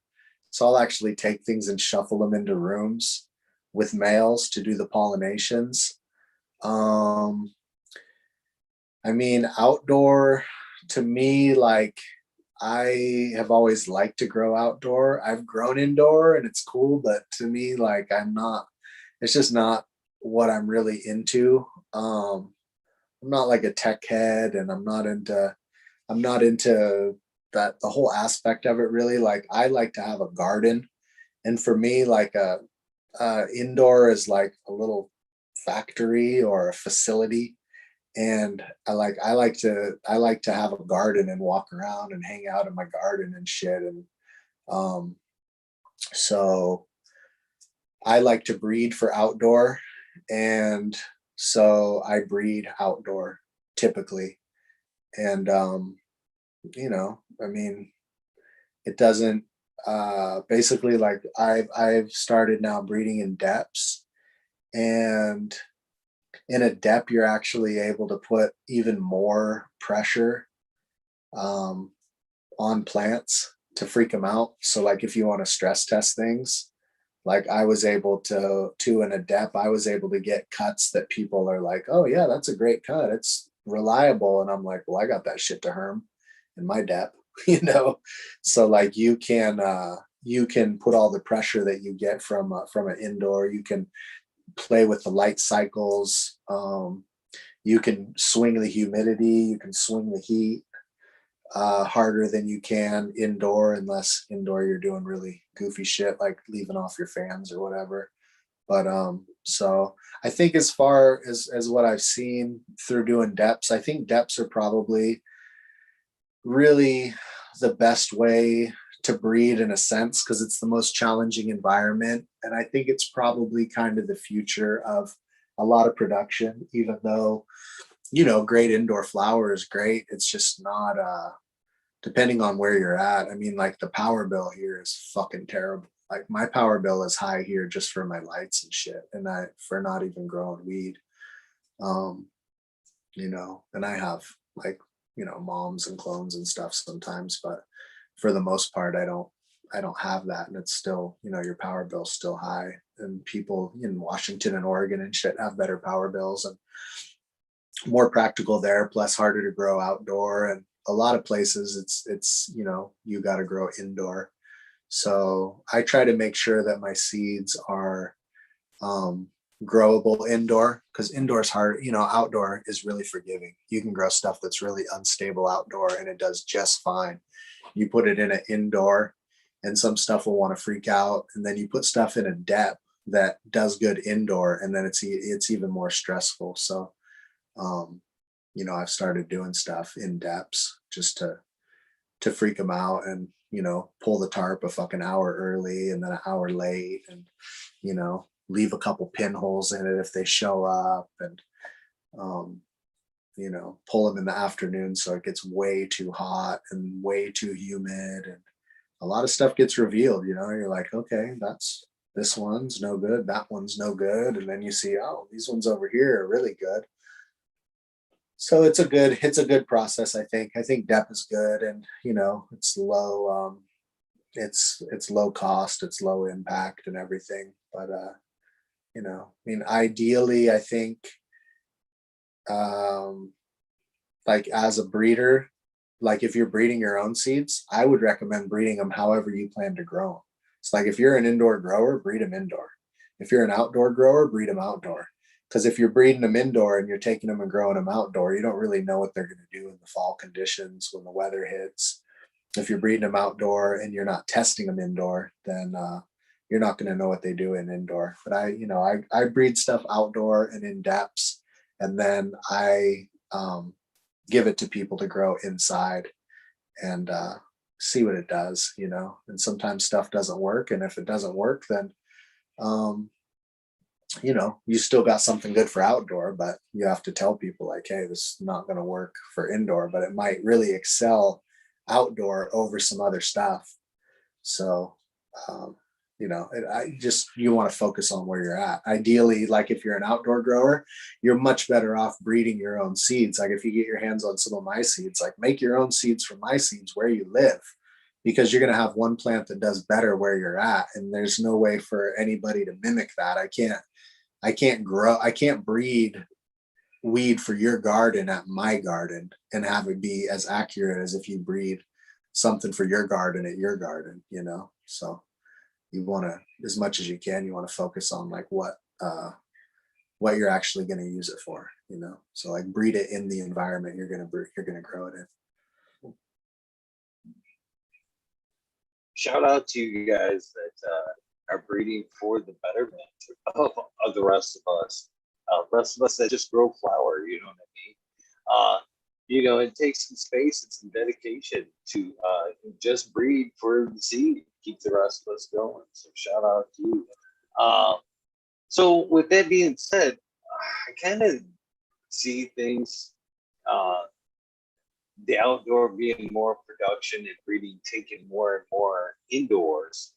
Uh, do you think that like a steady indoor breeding program could hinder uh, the evolution of cannabis, or does it take both indoor, outdoor, kind of keep it pushing it going.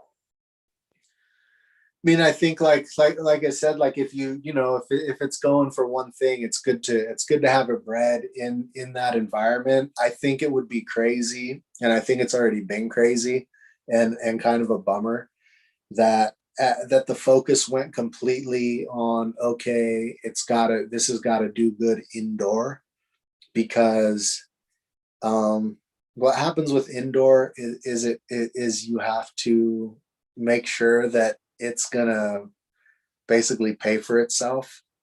So like there's a lot of things that aren't that practical to produce indoor that somebody growing outdoor, that doesn't really fucking matter, especially at this point. Like when you in a lot of places are allowed to grow it, somebody can just go, okay, we're just going to go ahead and take this little section over here and we're going to grow this thing. And it might have, people specifically focusing only on things that can perform indoor and pay the bills could have got rid of the cure for nerve pain or the cure for whatever it is. And we won't ever fucking know that because the shit's already gone, because people got rid of it because they put it inside and they went, well, we didn't get, our quota per light, so it's got to go.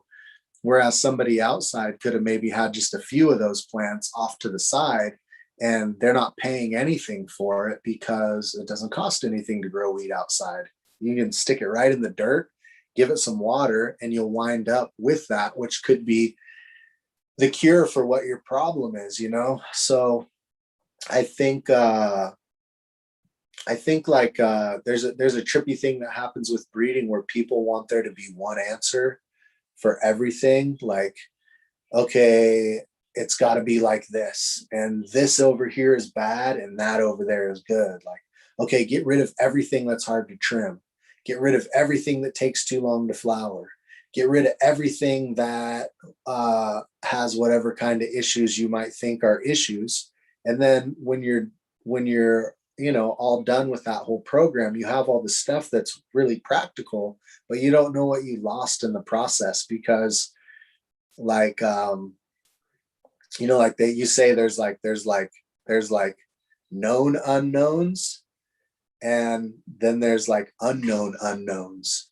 So like there's things that you don't know, right? But when you're like breeding for something and you lose things along the way, those are unknown unknowns. You don't know that you wanted to have something that would resist the pest you've never seen. And you don't know that that you're trying to find the cure for a disease you don't know exists. So there's a whole aspect of stuff that needs to be just for the sake of preservation. And it's the case with all plants, because you might not realize, like you see, like with bananas, everybody started to grow one banana clone all over the world, and now there's a disease that's striking the banana populations, and everybody's like, oh shit, pretty soon there's going to be no fucking bananas. And it's because they didn't know that they were going to get this disease. It's an unknown unknown, right? So when you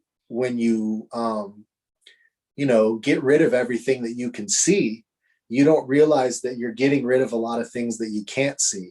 So like for me, I'm like, okay, you want to keep as much of everything intact as possible, and then go, okay, this is being kept intact just for the sake of being kept intact. It doesn't mean it's practical. We might not be able to do shit with this. There might not be anything in there that's any good, but we know it exists.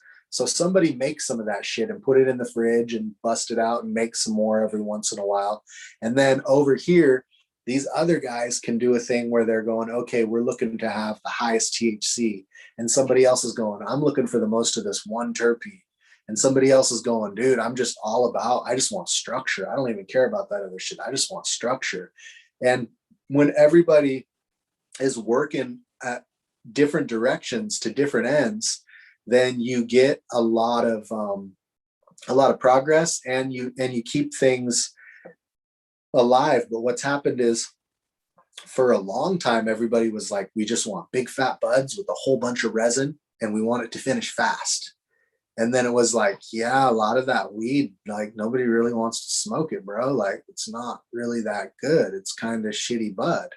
But like the people who are just growing to produce a whole shitload of weed, you can't tell them that because they're like, what do you mean? Like I just killed it. Like I got all this bud and look at it. It's hella frosty. And you're like, yeah, but that frost, it doesn't have the right shit in it. That's not good smoke. And they're like, I don't know. I still sold it.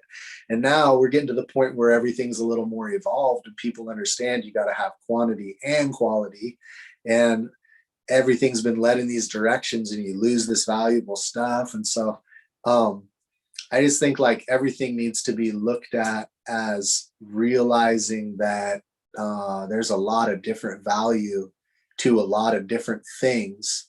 And sometimes we don't even know what those things are. So as much as people can, if like you have something and people are like, yeah, you know, whatever, it's not that good, but you know, it's unique. It'd be different if you like, okay, you got a new cookies hybrid and it's not that good. Well, fuck it. There's so many of them. We know it's pretty preserved. We kind of know that this whole gene pool is around right now. But if somebody has something and you're like, dude, I got this old one, I don't know, it's been around for a long time. It's like, it doesn't really, you know, it doesn't really have the high, but it's a cool plant and, you know, it tastes pretty good. That's how people wound up with like the CBD rich weed that is like a huge thing right now. For a long time, CBD was a thing. Like when I learned about breeding, it was like, if a plant is high CBD, get rid of that because that's not THC and we want high THC. If you read about breeding shit in the 80s and the 90s, it's like find whatever is high THC and that is good weed. The shit with the CBD, that's bad weed. And then at a certain point, people were like, holy shit, CBD is really good. Who has things with CBD? And for a minute, everybody was like, dude, like there's nothing. There's like 3 things with CBD. And now people have realized that there's CBD in a lot of things, but it's because people kept them around. And so like that's one of those things where it's like, well, you didn't know, and here it is. So you know, do everything. Everybody do everything, and then you know, try to you know, like if you're into something, just because it ain't the thing, it's still cool. You know, keep that shit.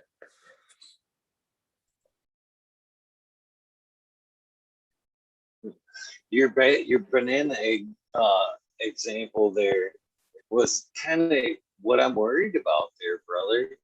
Between the hybrids and the the indoor breeding, I'm afraid that it's kind of setting us up for the unknown. No, we're kind of, you know, handicapping her up to where, you know, if an unknown element, say an exterior predator, hits the garden, that could just be devastating.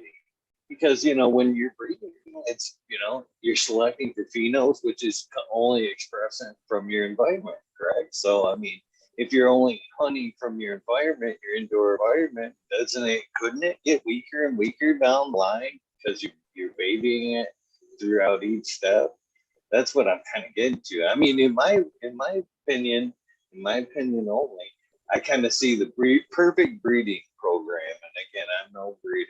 I'm talking to the master himself. I can't believe I'm sitting here telling you now what I would think, you know, the perfect breeding program would be. But I would think it would start outdoors, so you can get, you know, that 1,000 seed pop, get, you know, a full expression of what Mother Nature and the full spectrum of the sun could offer, and then you find out, you know, the things you like and kind of bring her indoors and, you know, maybe, you know, bring her home from there. But I think it takes both.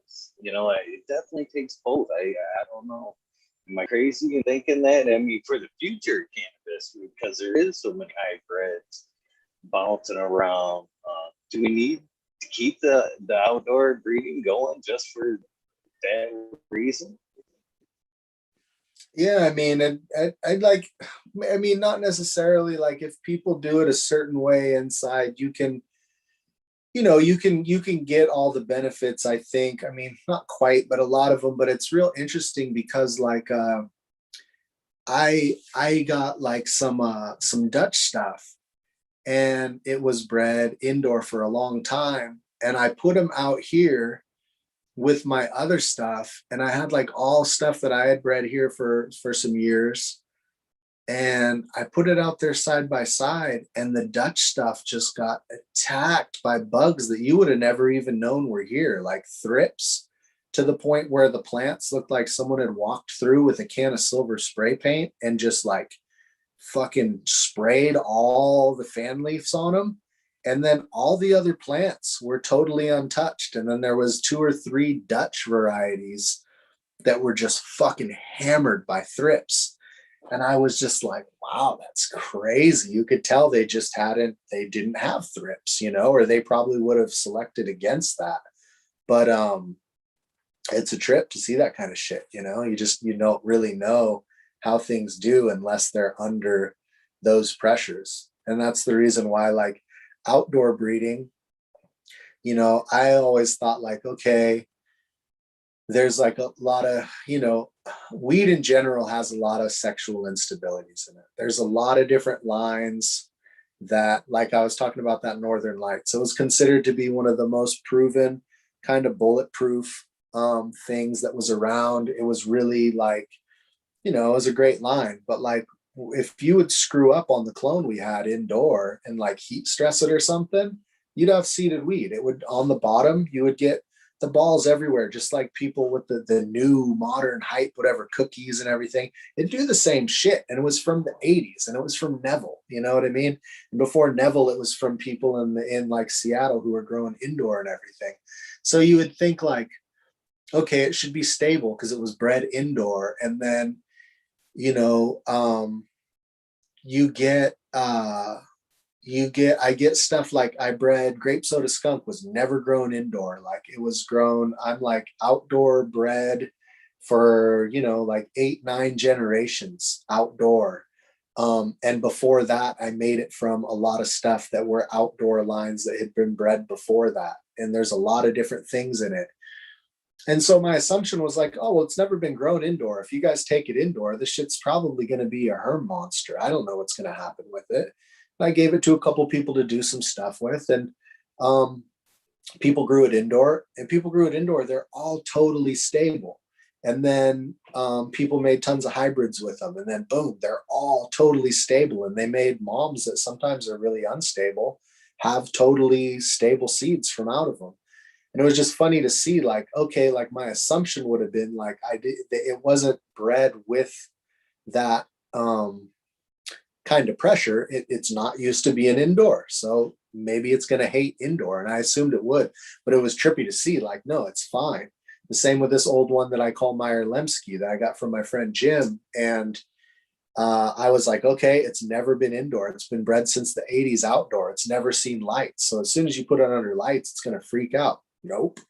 All stable. Every hybrid you make with it, fully stable.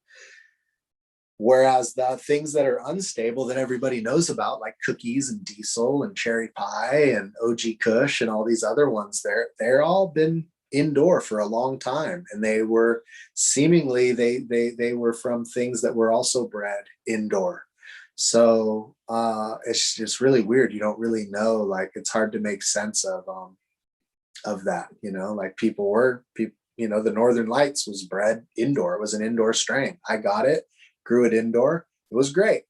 But when you fuck up, it would herm out, So, it's not like, oh, well, it was bred indoor, so now it's good. Or, oh, it's bred outdoor, so it won't be good indoor. Like, you don't know, So definitely, I think there's merit in everything, but I don't think that necessarily just because something is done one way or another, we really know. That's why you always have to grow shit, you got to see.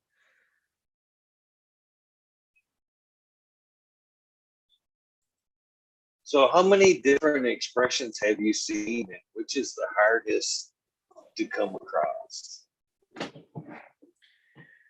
Just in general, I mean,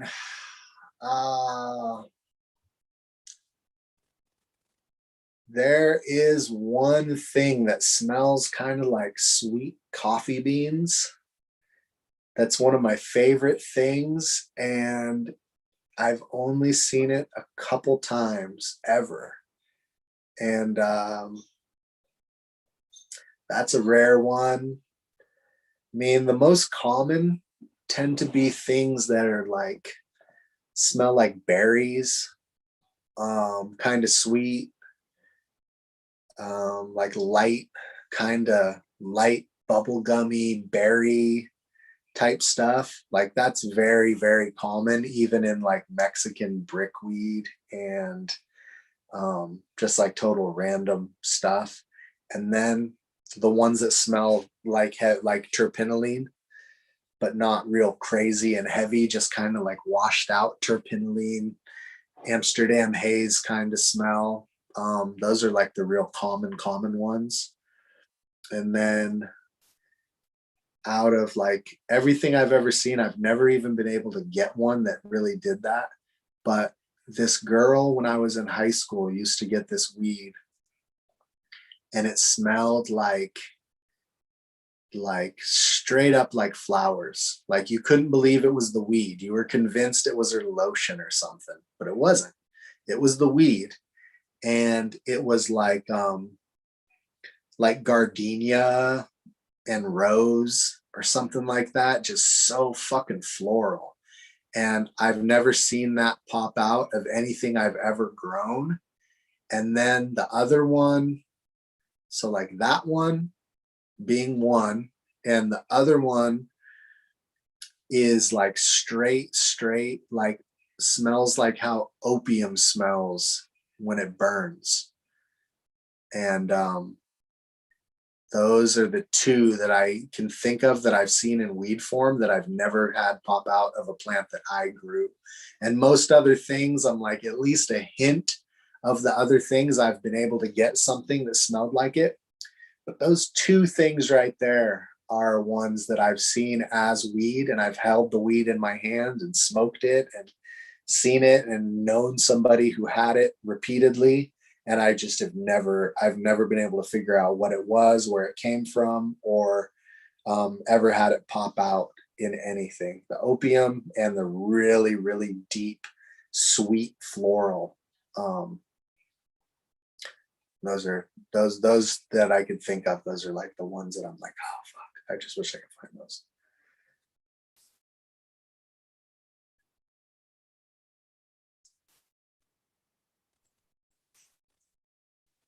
So, man, which of which has been out of all your meals, which has been some of what are some of its traits that you would say was the best? Which one do you have a certain male that you've kept over the years?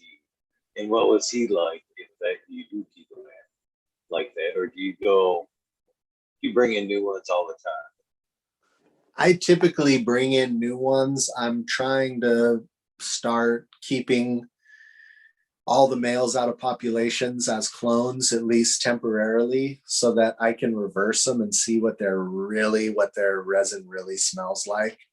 I have another trick that I use where when they get part way through flower, I cut them way back, which makes them want to grow more. And when they grow more, they tend to grow with resin on the leaves. It's like the stress makes them like maybe almost partially reverse, but not enough to be intersex to actually really reverse. But the leaf just gets way more resinous than you get off a normal cycle. But the only male that I ever kept as a clone that I made a lot of different crosses with was what I call lime pop. And it was from the lime one crossed with her brother. And I grew out, I think like 45 plants, 43 plants, something like that. And there was just one male that smelled way more citrusy, like a lime popsicle on the stem rub. And I kept him around for a while, and I budded him to the point where it just like let a clone bud and bud and bud until it died, and it would get resin. And the resin itself actually was almost a little bit more orangey, but not like tangy, more like how lime smells. But I don't know, it's just a trippy, unique kind of thing. But I crossed him with my cherry clone and a whole bunch of other stuff. And that was a cool plant. He was a little bit more rangy than most of the limes, a little more narrow leafed, but had the smell really coming from like the older lime stuff. So kind of a throwback into the real citrus heavy stuff. And just a really nice, a lot of really nice terps out of that. That's what I made. Lime Pop Kush was with him, Cherry Lime Pop, 87 Lime Pop. All those are like whatever is not Lime Pop in the name is like whatever the mom was. So like Lime Pop Kush was OG Kush cross Lime Pop. Cherry Lime Pop was Cherry Pie Bag Seed cross Lime Pop. And yeah, those ones all came out pretty cool. A lot of cool stuff came out of that. And then he just got lost accidentally being in a greenhouse in the winter, and the heater died in there the same night that it got really unusually cold. So it was just like the bad luck of two things lining up. Didn't really need the heater, but needed the heater that night, and that night the heater died. So I lost that one probably 2016, maybe 2015, right in there. And I had him from 2012, and it just kind of bred him with a whole bunch of different stuff. So he was a super cool male. And that's the only male that I've really cloned that I did a lot of stuff with. But what I typically do is any male I keep, I cross it with his sisters, and then I put other stuff in there too to make some outcrosses. And that's usually what I do. But right now I have like a Gelato 33 cherry limeade male from last year that made some cool stuff. And I have a Ghost OG cross lime pop male that I cloned because I didn't have many of those seeds left. And I have some Lime 1 cross grape soda skunk males. I have 3 of those from the F2 that were like the nicest, skunkiest ones. And any other males cloned? I think those are the only cloned males I have right now. And I kept those because I made seeds with them. And I want to see, they're all getting grown out. And if anything's really killer, then I can recreate it, which is cool. Because then instead of being like, yeah, there's only a couple of these seeds, I could actually put out a bunch if I want. So I'm trying to, keep males around to recreate the same seeds. Because when things work, people really want those ones. They're like, yeah, no, I want that one. And you're like, well, I have these new ones, people, I don't know that one. And then by the time they know that one and they want it, they're all gone. So it'd be super cool if I could just recreate stuff. And that was the goal with the lime pop till I lost it. I was just trying to find a few cool crosses that I could put out with him that I could just put out forever. But, shit happens. So.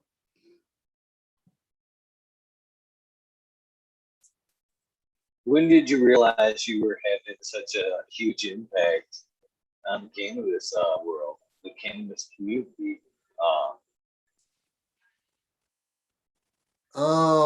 I mean, it's a weird thing because I think like in little circles of people who grow stuff, I think like everybody kind of has the stuff that they have faith in. So like there's like a group of people who really like to grow my stuff. But like, I don't know. I mean, as far as like a real like impact on like cannabis in general, I think there's like a vein of people in the whole bigger group of weed growers who got their hands on my stuff and like it. And so I think like people who like my stuff really like my stuff, but I don't really know the extent of the influence on everything. Just in comparison, there's just some there's some breeders who their things are like so everywhere. Like I use stuff from certain people that I'm like, I know everybody's used this shit. I know everybody's bred cookies, gelato. Like there's some of those ones that are really out there. But I mean, like the first time I really realized that my stuff was really getting uh really getting out there and that people were liking it, I think probably like with Black Lime Reserve, it's one of those ones where it's like I could probably think of, if I sat and really tried to figure it out, there's probably like 20 breeders that I could think of that made something with it. And so I'd say that's probably like the biggest, that's the one that's out there the most, that kind of made its way into most people's stuff. And that was like being online and seeing, people tagging me and going, oh, I made this with this, and somebody else going, oh, I made this with this. And that's like how I found out, I think, that people were into stuff, was just, getting tagged and stuff. But it's funny because on Instagram, like I follow anybody who like tags me in their growing something that I made. Like I want to see it. I want to see like how they grew it out. I want to make sure like they didn't have problems. I want to make sure like like I get as big of a picture of everything as I can with seeing it. And so like it's funny because it's like a bubble. So I can look and I'll be like, oh, there's like all these people on my feed are all growing my stuff. It's like, yeah, dummy, that's your feed. Those are the people who I'm following them because they are growing my stuff. So of course my feed is full of people growing my stuff, But I think like as far as like on a general explore feed for most people's stuff, most people are seeing like those real classics still, and the stuff that's really taken over. Which for the most case, people, it's not even really bred. The biggest things, basically, if you have a list, I think of probably the biggest things ever and right now, I think none of them are really bred. You know what I mean? Like OG Kush, Sour Diesel, Chem Dog, cookies, gelato, Skittles, runts. Like, like if you keep going, there might only be like a couple more. But it's funny because if you like look at the stories of all of them, everything that's really the most huge, it's like the people who had it, who are like the breeders. If you really ask them, they're like, we didn't breed it. Well, no, like you ask Chem Dog, dude, where's Chem? He's like, oh, fucking pulled it out of a bag of weed, So it's kind of a trip that like, someone like me can just like breed, do all this different shit. And it's like, cool, go ahead, do whatever you're doing. But still the most popular weed's always going to be coming out of a fucking random bag of weed that nobody knows where it came from, That's trippy shit. It's cool, That's a weird thing. It is weird too, because even in the bags, man, they always got mixed up. How many times, even you'd get a batch and be needing this quarter needed a little bit more. You know what I mean? What'd you do? You broke into the other batch out of something completely different, made up the difference. So, what was actually in the bags? Of the bag where you got the bag seeds could have been a little bit of this, a little bit of that. As long as it weighed back in the day, Yeah, they could have made a mix of 3 different things back then. Yeah, there's nothing to So say what that like, is? sorry, there's Go ahead, nothing I'm to sorry. say that like that there's nothing to say that like Chem Dog, when you have like Chem 91 and you have Chem Sis, like there's nothing to say that those are the exact same things. Like one of them could have come out of a bud from here, like they just came out of the same wire of weed, and they could have been half siblings, or they could have been like, that shit's all interesting when it's bag seeds. Like the mother of cherry limeade is a cherry pie bag seed. I assume it's an S1 because that's when I grew the seeds that it came with. Like they were, I had another I had another one and it was very different, but the same. It had this, stuff that should have been in there. But yeah, it's just goofy because you don't, nobody really fucking knows with a lot of this stuff. It's all random. What's got you excited currently? Right now I'm doing like a bunch of the lime one cross lime pop.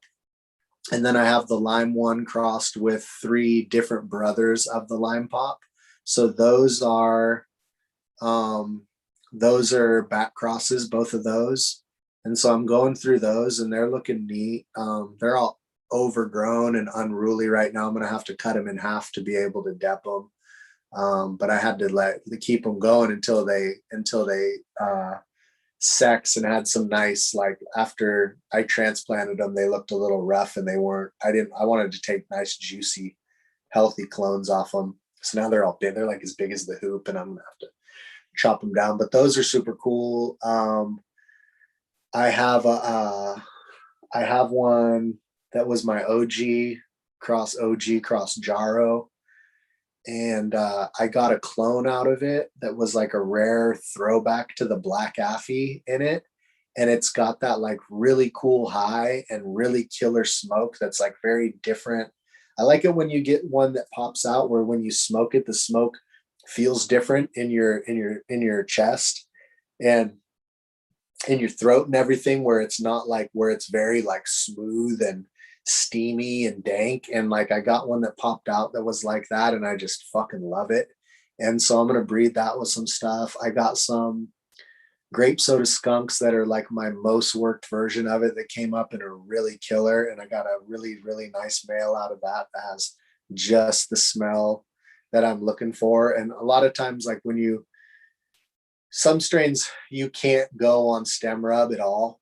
And some strains you can learn what stem rub to look for, even though it's nothing like the smell of the weed. Grape soda skunk, the ones that smell like I want, the whole plant smells a little like that. So it's cool because that's how I was able to breed it, to be really true breeding. So I have those really cool ones and that cool. I have the killer male popped out of that. I have this really cool old clone called Sweat, and I crossed that with Deep Chunk, and those look really neat. I'm gonna put those back on the Sweat to get the Sweat side to pop out. And I have a lot of old cherry limeades that I started that are like I have a lot of cherry limeade that's like F6, but I started like a lot of like F3s and F4s to go back in there and find things that I might have passed up or that I know for sure I passed up to get some of these more sharp, trippy ones. I went back into my pinas. I went all the way back to the F2.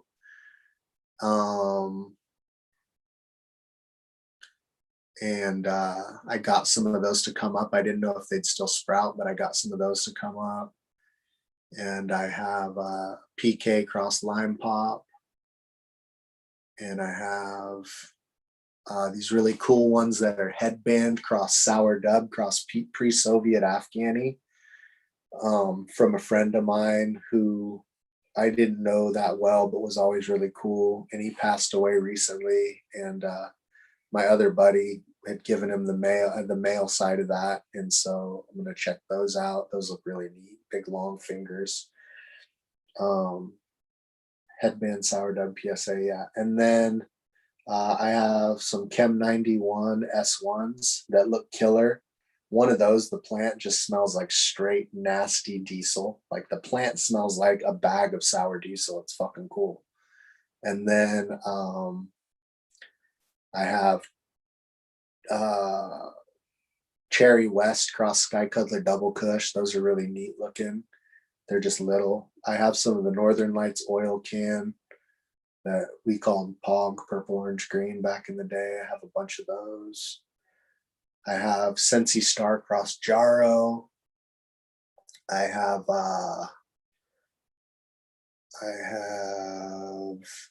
these animal cookies cross cherry west cross sour strawberry, and I've bred those now. I have F4s of those going, and in the generation before there were still a lot of the weird OGKB mutant looking plants, and now these don't have that anymore. And I bred like the tallest male to the tallest female, and they don't have any of that weirdness to them. So those might actually be really cool because it's like a big, fast growing cookies plant with even a little more resin. And then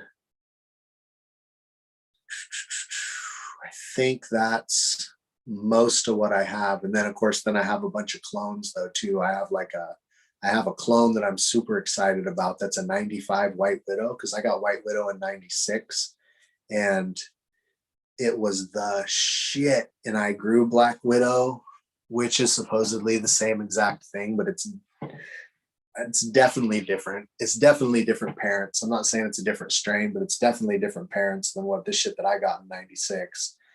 And so I got this 95 one, and the White Widow, the ones I don't like are real typically they're really plain or they're really like kind of terpenoline dominant. And there's still cool ones of those, but they're not really what I'm looking for. And this one, I asked the guy, I was like, yeah, what's the kind of smell? I'm like, it's like an extra good Jack smell. And he was like, no. He goes, dude, it's like straight ammonia, like chemical and like gas before gas, And I was like, damn, okay, that's exactly like what I remember from 96. So I scored that. And I'm hella excited about that one. That's like my most exciting, like newer clone that I got. I popped a bunch of old black Affy seeds from my friend, and they all seemed like they were kind of bogus, and he hadn't been super sure about them. Like he was like, they're really old. They probably won't come up. I got some to come up out of a bunch, and I got one male that was more like the black Affy that I remembered. And I got that to go, and now I got that cloned up. I'm going to reverse that and make regular seeds out of that male. And then I got a bunch of other clones. I'm going to make the Sensi Star back cross with the Sensi Star cross Jaro. And then some random shit. But those are all the ones that I have going from seed. And then those last couple, the White Widow's a clone and stuff, but those are like all the ones that I have going right now. It's like, I think like about like 2,000 plants. I think like 1,400 seeds popped. And some of them, like if they're not, some of them will wind up maybe getting cold, and the males, I won't wind up cloning all the males, but I'm going to try to clone a lot of the males, keep a copy of them, and then reverse them to see what I'm really working with before I use them. Because then that, that should kind of streamline stuff, because you can't keep everything, I try to keep all the girls.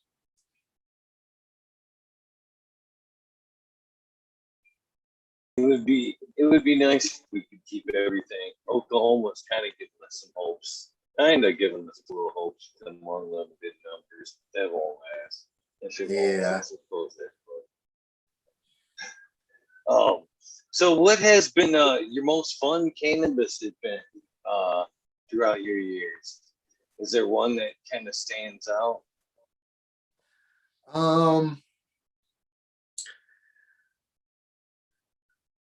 I think probably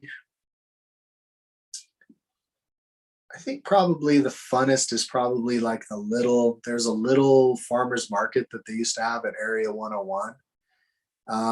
And it's just super, just a little event. Bog would go, CSI, Bamboo, and people would come from far away, like a couple of people, my buddy George, and like it's just like just a small little thing, but for me, like that was kind of the funnest, I think, because there's no there's no crowd and it's not like a big crazy thing. And I think I like that one the best, really. It's just a little cool thing. Everybody brings their stuff. It's basically a farmer's market, but people were able to sell seeds and weed there. And a guy with a little taco truck would come set up, and a couple people with food, little barbecue spot, and Maya from Home Edibles there making like infused sodas, and just really chill, like, good vibe, but still like everything kind of that you have at a bigger event, but just a tiny version of it, and still with like a bunch of cool people. And I think that's my favorite spot. Hopefully they'll bring it back eventually. But as far as a big event, I mean, the Emerald Cup was really cool because there's so many people from so far around. Probably the most interesting one that was also real cool and fun was the Ego Clash that Brandon from Third Gen puts on. And he had one. I only made it to one, but he had it like up in a cave, and it's like this crazy cave, like you're in a cave, like it was just some crazy shit. And that was cool too, like cool group of people there and stuff, and put on a cool event. That was super neat. But yeah, I think the little tiny one is really my favorite because it's just super mellow. Since you mentioned the mushrooms a few times, I can't help but ask, have you ever been to the psychedelic after parties at the Emerald Cup there, up Tim Blake's there? No, I never have been. I like the Emerald Cup, like I went a little bit early out a couple times, just like went in there pretty quick, and then went back to one, and that was when it was at the Mateel, and was there for a little bit, and ducked out. And then after that I started working at a booth there and stuff, and then I'd just be so burnt out, and I've never made it to any of the after stuff. Like barely make it to dinner after those things. You know what I mean? Just like fried, standing too much, talking too much. Yeah.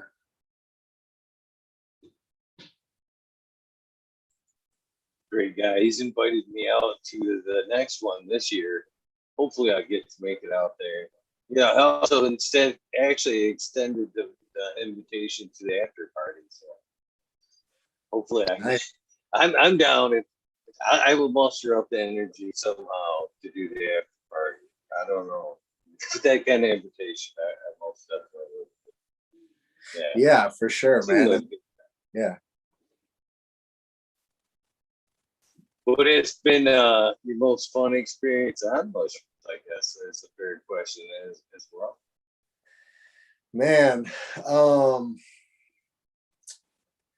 so like early out, I had a really cool one, which was like I ate mushrooms and I thought I had tripped pretty hard because I'd seen, some visuals, you get the giggles and all this. And then one time, me and my buddy, we split some mushrooms, and we only split an eighth as far as I remember it. And we got them from our buddy Harv, and Harv like had like the extra good mushrooms, which I realized were probably like a special strain that probably had a lot more potency. And so I was like, yeah, it's just a couple mushrooms, and we ate them, and it was the funniest night. Like we were riding with our buddy who was much older than us, and he had like this badass fucking like 76 or some shit Roadrunner, and it was fucking purple and just this fucking badass muscle car. This thing was crazy. And I think I was like 15 or something, and we're in this car, and like we go to town, and like he calls, like, and I'm like starting to come on, I'm starting to really fry, and he's calling all the stores like a different name. He's got different names for all the stores, so he's like So there's like Foster's Market in this little town, you know? And he's like, yeah, you guys want to go to Farmer's Market? Or, and then there's Park and Take. He's like, you want to go to Park and Steal It or Farmer's Market? And I'm like, and I'm frying. And I'm like, am I just hearing this? Is this everything getting cartoony on me? Because it's all getting real fucking cartoony, you know? I'm like, shit. So we like go and we like grab some beers and stuff. Like, all right. And I'm sitting in the back and I'm kind of starting to like really, really fucking fry. I'm like, okay, like I'm probably close. This is probably about as high as I've ever really been. I'm like, all right. And we go riding to go to these dudes' house where like, you know, it's like back then there'd always be like some dudes who were like a little older who had their own house who like would like, they didn't care if people came and party there and shit. So we're like, oh yeah, we're gonna go over there. So we go over to this house and we're like riding on the road and I'm like, damn, I need to piss, you know, like I'm feeling like pee my pants out here, you know, not really, but like, I'm like, fuck, I really gotta piss. Like, fuck, I really gotta fucking piss, you know? And I'm like shit, okay. And but we're not driving far. So I'm like, all right, dude, you're good, you know, just hang in there, you know. And I'm like, fuck, I gotta piss so fucking bad. Cause I'm like shrooming, you know, I'm starting you get to that point where you start to like feel like super like fucking just getting out there, you know, you start to feel like fucking Newt or something, you know, I'm just fucking frying and I'm in the back. Shit, okay, just trying to like keep it together. And so like we pull up to the people's house and I go to like they open the door and like put up the seat and I go to get out the door and I'm like, damn, I don't have to piss anymore. And I like feel my pants and I'm like feeling my pants and I'm like, fuck, my hands are all wet, my pants are all wet. I fucking just pissed my pants in the back of this fucking gangster's car, you know, like shit, holy shit, I can't believe this, you know. And you're like, you know, you're on shrooms and you're like, whoa, like fuck, I have a body and I'm made of skin and shit. I'm like just all fucking totally salamandered out. I fucking get out of the car and I look and I'm like, oh, I'm good. My hands are just hella clammy, right? So I'm like, okay, whew, all right, I shake that off, you know. I'm like, whew, okay, cool. So then I'm like, all right, well, fuck, I must have to take a leak. So I would like stand by a bush, take a leak and stuff, you know. Go into the house and I'm standing in there and we're standing there for a while and I'm like standing in a doorway. And all of a sudden, like, I remember Zeppelin's playing, you know, and I'm like standing there and I'm like looking around and all of a sudden everybody's looking at me. And I'm like, fuck, what's up? You know?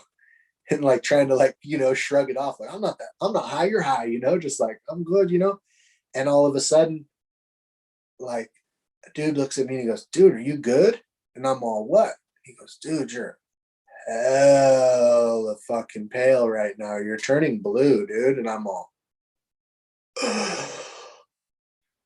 I realized I hadn't been breathing for like 2 minutes or some shit. You know what I mean? Just like all fucking shroomed out and weird and shit, you know? And so I'm like, whew, okay, fuck. So I like go back in the room and like I'd like sit down and I'm like looking around and I'm sitting on this bed with this comforter and it looks like there's no, because of my field of view, there's nothing. The whole room now is made out of this big fucking cloud. And I'm like, whoa, fuck, this is crazy. And right then, boom, just like pure fucking ego loss. And I'm sitting there and I'm going, what am I? And what is going on? What the fuck? Like, I'm just sitting there going, like, what is what?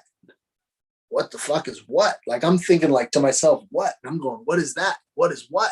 I'm like, oh shit. I don't know what I am or what that question even is or any of this shit. And I'm just sitting there and I'm like looking at the walls and I'm like seeing these fucking drawings of writing on the wall and I'm like reading the names and I'm like, am I that? Or like, am I that? And I'm like looking around and I'm like looking at the different things in the room and I'm like, am I like one of these? Or I'm like, whoa, this is fucking weird. I'm like, and I have this feeling that something is going on and something has happened and I'm something and something's fucking going on, but just complete fucking ego loss. And I'm like, holy shit. And my buddy who I'd split the mushrooms with, he walks in the room and he opens the door and he comes in and I'm like, boom, I like said something to him like, whoa, dude, shit. Okay. Then like I start to get an idea like, oh, damn. Like we're like ate some shrooms, you know? It's like it's kind of there. I'm like, we ate some shrooms. All right, cool. He like walks in and all of a sudden he like opens the other door and he walks out the door and he closes it. And he like, you know, a couple seconds later, boom, he opens it back up. And it's like he had just walked in the closet and closed the fucking door thinking he was going into some other room. He was like frying as hard as me. And I'm like, oh shit, okay. All right. And then I'm like, okay. So then we start to walk out and kind of like, and then and once I left the room, I'm like, oh, we're here and who, and, but it was so funny. And that was one of the funniest memories I have is just sitting in that car with anxiety going, I just fucking pissed in this fucking badass muscle car with this badass dude. And like, oh, fuck, I'm fucked, you know, like I'm never going to live this down. And, you know, is like one of those, that was like a trip that always I can like remember it like a movie that I've seen again and again because it was just so fucking vivid. And that was some crazy shit. And the other one that really, really sticks with me was one time I ate these mushroom chocolates and my buddy goes, oh, I got this acid that my boys had in the fridge since 1976 from fucking the Grateful Dead from like fucking tour back then. And I'm like, oh, that sounds crazy, you know? He's like, yeah, you want some? And I was like, yeah, I'll do a little bit. And he fucking pours like my whole palm, like full of this fucking shit with a dropper. I'm like, dude, I already ate shrooms, you know? And he's like, oh, well, you've got to fucking eat it. And I'm all, no fucking way. So I like dump it out of my hand like this and just lick the rest off my hand. And so it's still way too fucking much. And over the course of that night, I had a crazy fucking experience that is a little bit too much to get into, but it involves basically like getting lost in the woods, jumping out of a car, crashing a car, fucking winding up in the woods, sitting next to a giant fucking stag buck that was like as big as a fucking elk and shit, and just looking at him like him and me like 4 feet away, like sitting there in a full moon on fucking 4th of July and shit, like out by fucking Usaw, which is like on the Lost Coast up here, like totally like in the middle of nowhere, and then winding up like at the back of this dude's house who like was gonna kill me and shit because he thought I was trying to rip him off. And then like this shit was crazy. And eventually like I got basically saved by these dudes who were like making a movie for a school project, and they were from Santa Barbara or some shit in this suburban. And like nobody, by the time everybody saw me, I was all like scratched up and fucked up from being in the woods all night too high. And my clothes were all fucked up and I looked fucking terrible. I looked straight up like a tweaker, like bad, you know?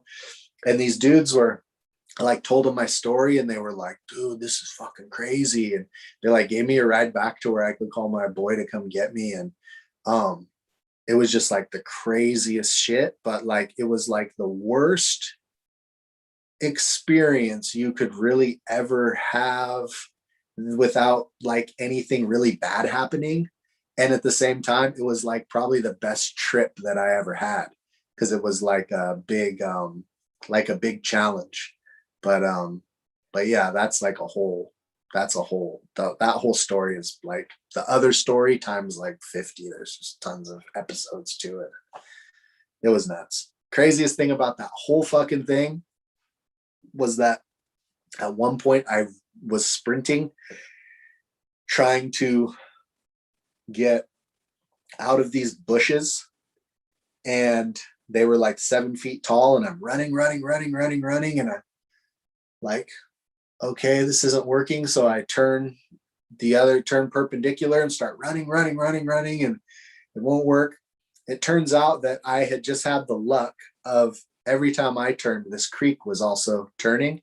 So I'm just staying in this vegetation by the creek, and where this area is, I'm sitting there and I start to realize I have like this fuzz in my mouth, and I'm like, am I just tripping, or is there like a fuzz in my mouth? And I'm like spitting it out, and I'm like, no, there's something here. This is like fiber. And I get like a ways through, and all of a sudden I'm like fucking just like all winded, and I like kind of take a second to really check shit out, and I go, whoa, this is all nettle, right? It's all stinging nettle. So I was like running through so much nettle that I was like keefing it, and all the little nettle trichomes, which are like bee stingers, were actually accumulating in my mouth because I was running through so much, to the point where I was like spitting out little like half cotton balls of this fucking nettle shit. It was insane, dude. And that was like that was probably one of the last times I really fucking got really fucking high, because I was like, dude, this is just crazy. And the whole story, the way all this happened and unfolded, it's all a little more understandable with the whole story. But that was just like the nuttiest. That's like the nuttiest shit that's ever happened to me, was just this sprint through fucking a football field worth of stinging nettle, and just being like completely fucking, like, you couldn't get more into that shit, and so high that I couldn't really feel it till I drank cold water, and then like you could feel it, like all the poison squeeze out in your lips and shit. But it was fucking weird. But yeah, that's probably the funniest story that I really have, is just being that gone that you're like, dude, you're sprinting through stinging nettle in the fucking middle of the fucking woods on the Lost Coast, and it's a bad fucking scene. Brother, you know how to have fun. That's what it sounds like to me. Both those experiences, I'm a little jealous of, to be honest with you. One, first, I like the discovery trips where everything's kind of like a discovery. You know what I mean? Everything's like, so I'm kind of jealous of that experience. Secondly, second experience, again, little jealous. I've got to hear a little bit more about the buck. I mean, that shit, that when you found wind up sitting next to a buck, I think you're kind of tripping in a good positive way. Did you actually have a couple of words with the buck? I mean, was there in a sense? So yeah, it's really weird. So what had happened was, I'm basically running through the woods, and I think I'm like hiding, and so I'm like running through the woods, and I get to a certain point, and I'm like, okay, this is a good place to like hide, so I can hide right here. So I look, and there's these big ferns. They're not as big as like tree ferns, but they're very big ferns. They're like the biggest species of ferns we have here, and they're very like rough and plasticky and like kind of pokey and different than like soft, gentle ferns, So I'm sitting there, and I look, and I go, these ferns are like, they're like friendly. Like these ferns are like, they're like a friend of people. Like me and these ferns, they're not a friend like of me, but they're a friendly plant. They're a lot different than the nettle that I ran through, which was like not really happy to see me. You know what I mean? It was like, nah, stay away from me. But the ferns were like very welcoming, like, oh. And I guess naturally that would have been the way your brain processes something that's not giving you like constant fucking pain, and all of a sudden it's here and you can kind of like hide in it, And I was like, all right. So I'm chilling there in the ferns, and like kind of chilling there, and it's a full moon, and it's 4th of July. And I'm like sitting there going, okay, all right. And I kind of look over, and this fucking buck is just looking right at me. And I don't know how I didn't spook him to make him run away when I first got there. It would seem like, but he was kind of doing the same shit. He's like all right, this is a good place to be right here. And I'm just looking at him, and it because it's a full moon, I can see him like really clear. And he's just like looking at me like a horse or something. It's just like chilling, like looking. And I'm like, wow, this is really a trip. Like he's very calm. Like it was like he looked at me in a sense and was like, oh yeah, you guys are fuckers, but you're all right because I can tell you're fucking high or something's going on. There's something not right with you. You're like, he's like was not intimidated by me because he's like, oh, you're a wounded one or something. I don't know. It was like I was just so like high. Either like there was a thing where he could tell that I just wasn't. Somehow it seemed like he could tell I wasn't a threat for whatever reason. And I just sat there and I looked at him, and he just kind of like looked at me like a dog or a horse, you know. And I mean his antlers were huge. Like he was like a big buck, like as big of a buck as you're gonna see. I don't know, he must have had like 6 points on each side or something, you know, 8 points. He was really big. And after a while he just like stood up and like boom, boom, boom, jumped away. And I was like, oh, that was fucking trippy, you know. I'm just like sitting there and I'm like, oh, this is crazy. And I'm like I feel like I'm supposed to be having a bad time because of like my circumstances and everything. And at the same time, I'm like, wow, this is really fucking neat. Like I'm just because you know, like really clean acid and good mushrooms, they give you that appreciation for like the fact that you're like alive and you're like built as this machine that can kind of go everywhere. And I'm just kind of like, whoa, like I have all the abilities to do whatever I need to do right now. I just have to kind of figure it out, and I'm cool and I'm out here. And like it was really a trip, man. It was a cool, like all said and done, I was like, wow, that was a really cool experience, you know.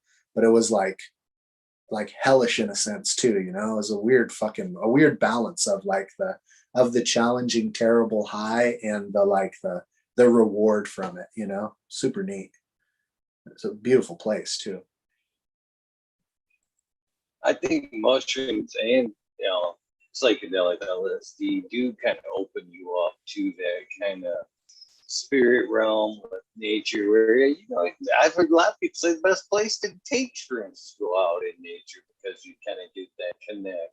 So, and it doesn't surprise me that the buck was. You felt like he knew that you were no threat. You were probably on his wavelength at some point there.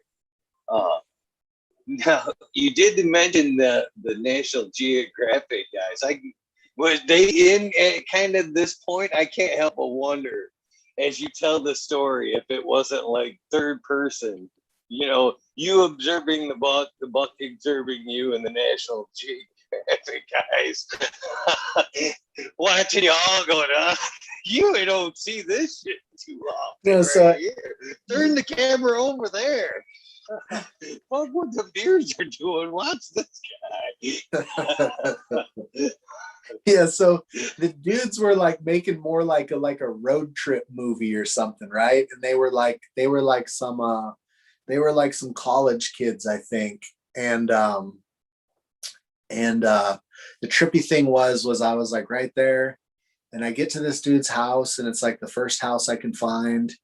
And I'm like, all right, I'm gonna be polite. I'm gonna wait like till the sun comes up, to like wait till they're moving around and stuff, and then just ask if I can use their phone, you know?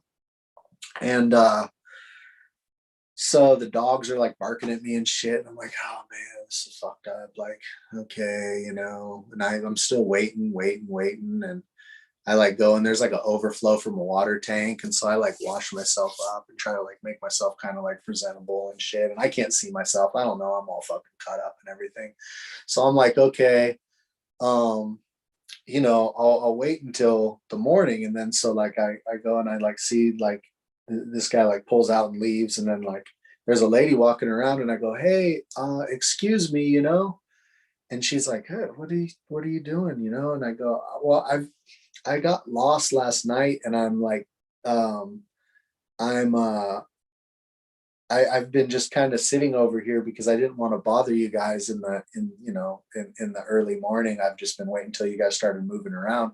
I was just wondering if I could use your phone, And she's like, "Oh, we don't have a phone. The nearest phone is over, this next little town, which really isn't a town either. It's this tiny little place." And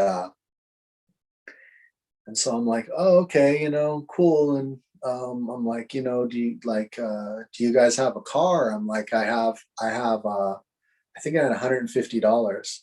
I go, I have $150, I'd give you just for a ride just to the Westport store, And she goes, "Oh no, my husband has the car and blah blah blah." So I'm like, "Okay." So I'm like, "Is it okay if I if I is he coming back soon?" And she's like, "Yeah, he'll be back pretty soon." And I was like, "Is it okay if I hang around out here? I'll just stay here, I don't want to like freak out your dogs and stuff. I apologize for them barking. That's why they were barking, because I was over here." They're like, and she's like, "Oh yeah, no, okay, cool, cool." Well, her husband comes home, and this motherfucker is crazy.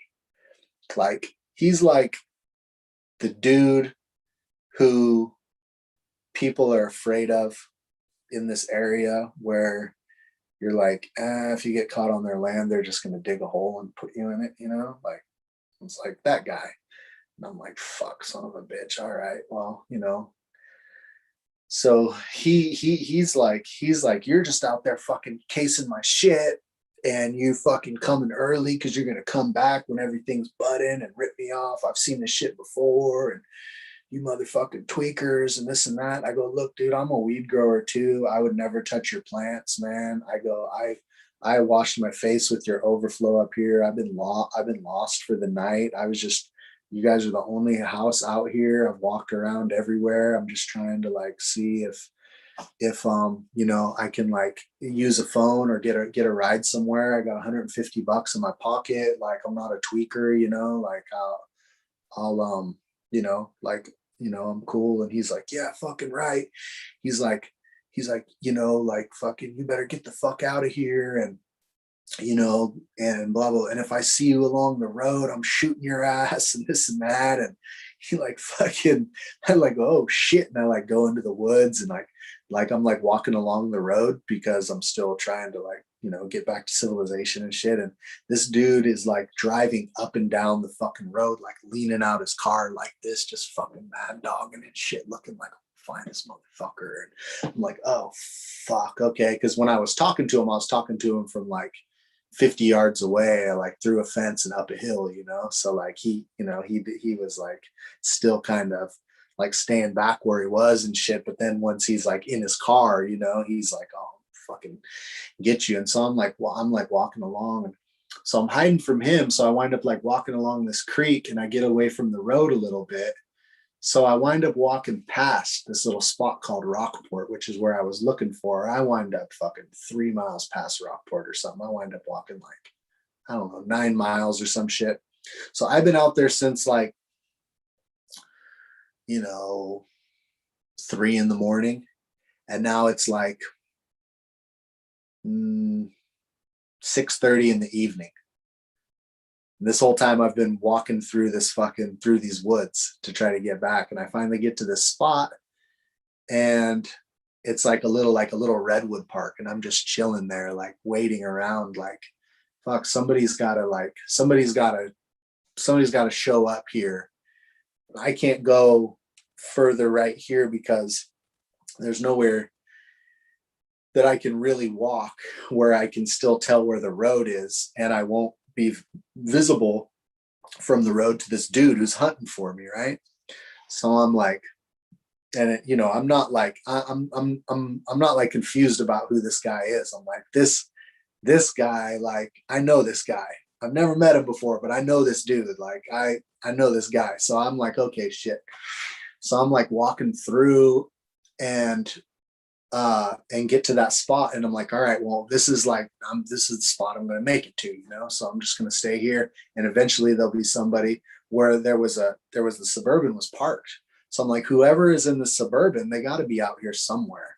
So this isn't a camping place, so they got to wind up back over here. When they show up, I got $150. I'll fucking see if I can get a ride, you know? And so that was these dudes who wound up being like these college dudes who were just like total goofball white kids from Santa Barbara or some shit who were just out there with their camera doing this like road trip thing of like taking video of everywhere between, you know, Portland and Santa Barbara or San Diego or some shit. And like that, I'll tell you what, for probably like 2 years after that, I picked up every fucking hitchhiker on the road that I could find. You know what I mean?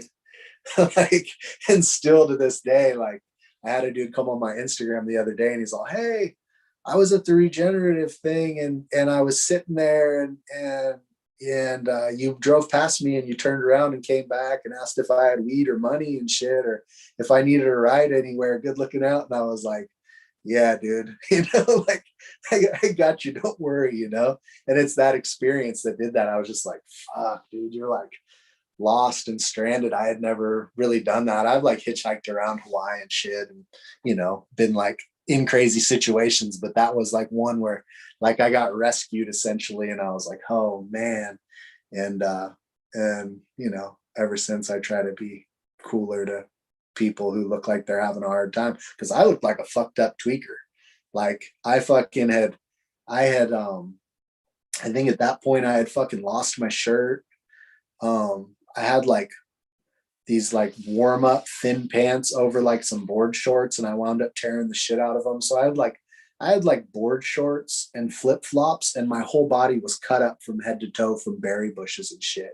Like I was like painted in blood. Like there wasn't blood on me anymore, but I was just like my whole body was just like completely like I just looked fucked up. I looked like I looked like you had to be on some crazy fucking drugs to do this shit. And I was, but in a different way than people would have thought, you know, by being in the fucking dark and falling off a cliff and getting stuck in the fucking brambles and having to like pull myself out and cut myself out with my pocket knife and shit and all this crazy shit, dude. And I was just like full, like I was like so full of thorns and fucking nettle and fucking swollen. And I had long hair, like longer than this, like a couple weeks before that, I think, like, you know, like down here.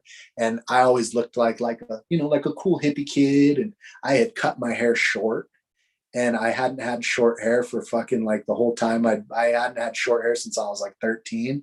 So like I cut my hair short, and then I'm all fucked up. And it was just like I had like there was nothing to make me look like a friendly person. I just looked like a fucking crazy, fucking strung out motherfucker in the woods, you know? Shit's crazy. But so like still now, you know, even if people look like they're questionable, I'm like, I don't know why the fuck they're questionable. You know, they could be having a rough patch, you know. It changes your perspective to have some shit like that. That was funny. Funny shit. Mark, that was a couple of amazing stories. Thank you for sharing, man. That's fucking. Yeah, it sounded like a lot of fun, but there towards their ending there, it does sound like a long night on the second experience there. But quite the fun one, though it was. It sounded like, depending on how you look at it, I guess. It was a very positive experience overall. You know, it was a growth experience, and you know, it is what it is. But you can look at it different ways, and it could have been like a very, you know, it could be like something that like was, you know, freaked me out and shit. But it was, to me, it was just like, wow, this is kind of cool. Like I always wondered what would happen if I was like kind of stranded or lost, or in it. The reality was it wasn't very major, because it was, you know, like I was still um you know, it's just there was these weird little challenges. It was like, oh, this ain't that hard, but now there's a dude trying to kill you. So now it's a little bit, we just changed the challenge for you, you know? And I was just like, oh, fuck, all right. Jeez. And not to mention, you know, so high, there's like an extra level of paranoia there. And like the whole thing was super trippy, you know, like, yeah, no, there was all kinds of levels to it. Shit. And all said and done, it was cool. But you asked me that story. I tell these stories because I do a lot of like podcasts, a lot of content. I touch on a little bit of stuff, but that's a story I don't think anybody really knows beyond maybe like a little mention or something. And so like now, you know, there's something unique in there. Everybody who's watched any of the shit that I've done knows about like what lime is, or you know, some shit like that. But that's a funny one right there. There was a lot of I've never heard this one in chat. So thank you for giving me a little something that isn't on some of them other shows. I greatly appreciate that. And it was an amazing story. So I can't, you know, thank you. I appreciate that, man. I have a lot of fun times. I've had a lot of fun on psychedelics as well. And like sometimes we talk. Well, this show has multi-facets, so I'm just kind of cutting to the chase, I guess, a little bit here.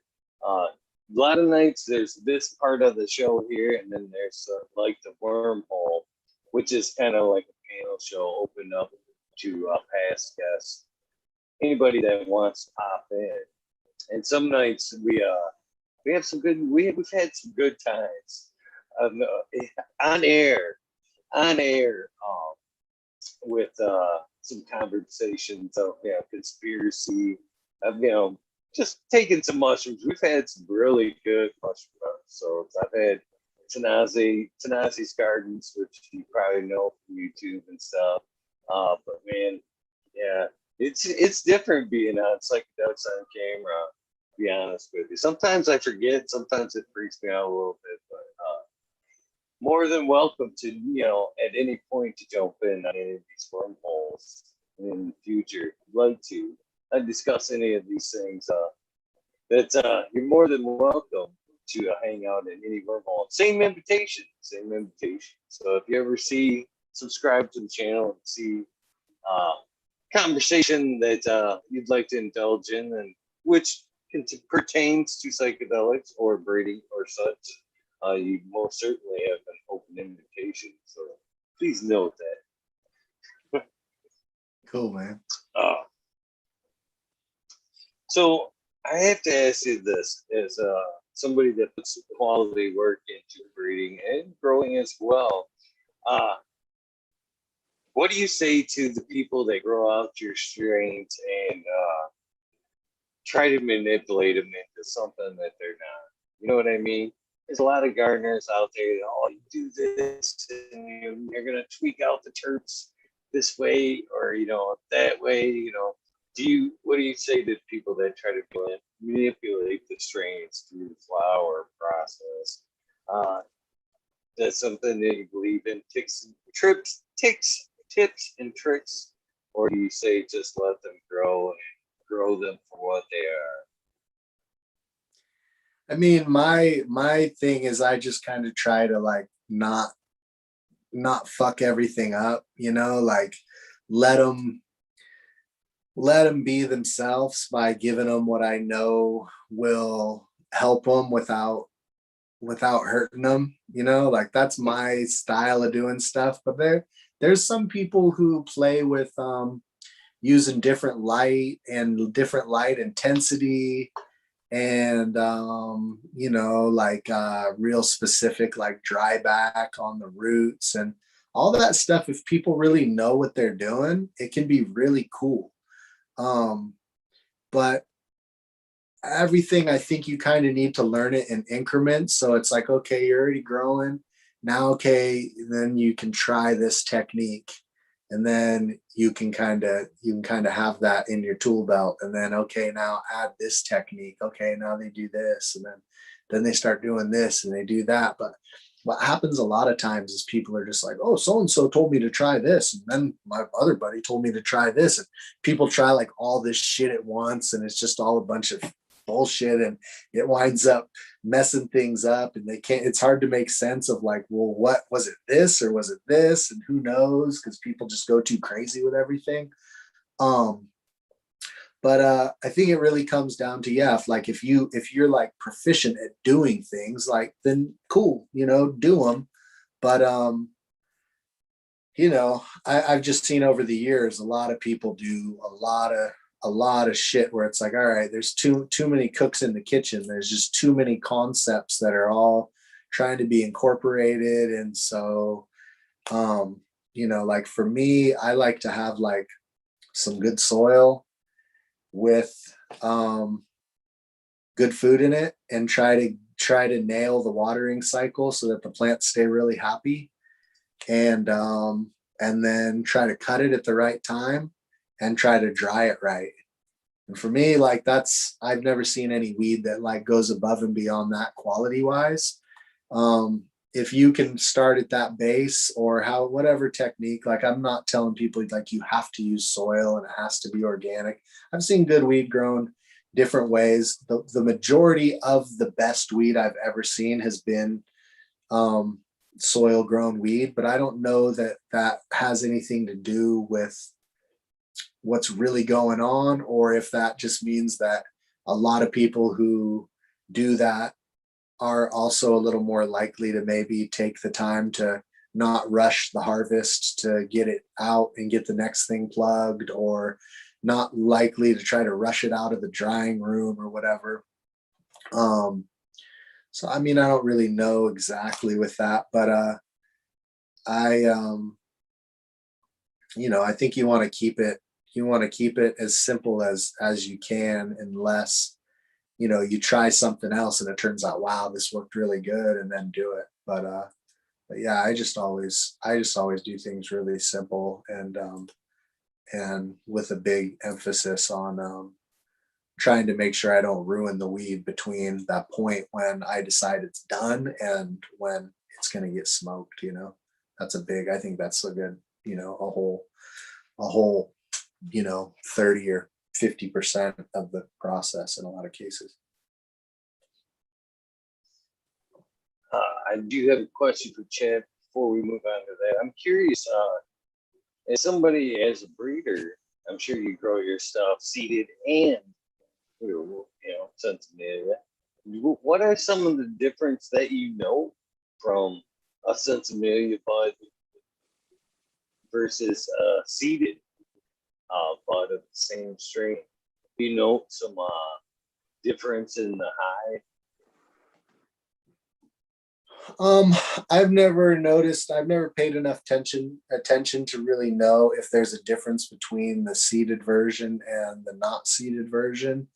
I think that once your weed is seeded, it's not going to smoke the same, because those flowers, they get a little bit more full, and the resin gets a little further apart, it seems. So I think maybe like I wouldn't be surprised to see that seeded flowers maybe test a little bit lower as far as the percentage of what's resin and what's weed. But as far as like the character of the high or anything, or I don't think there's that. I mean, not enough to really to jump out at me. And then as far as like the quality, like if you lightly seed things, then it's like there's some weed that's seeded like up to the middle of the bud, and then there's weed that's not seeded, and so it's like but if the weed's fully seeded, you can tell when you break it up, it's just everything's kind of like stretched and thin, and the resin, it's just not, to me, it's not really the same. So I think there is something to seedless weed being better, but like as far as if I was just using it like really for medicine, and not as like an enjoyable smoke where it's like more of treating it more like a food and drinks type thing where you're enjoying it on that level of senses of I don't think there's probably too huge of a difference, really. I think you're rolling up a joint, and you're going to get, if it's stony weed and you seed it, it's still going to be some stony weed. And I don't know, I think that the differences are fairly subtle, except if you seed it all the way and it's just fully like what I call corn on the cob, where the bud is just fully seeded, like you break it up and it's, you're not going to, I don't know, you might not even get as high off of that weed. It just doesn't it seems like it puts a lot of effort into the seed and less into the flower, but I don't know. I've never really like tested it.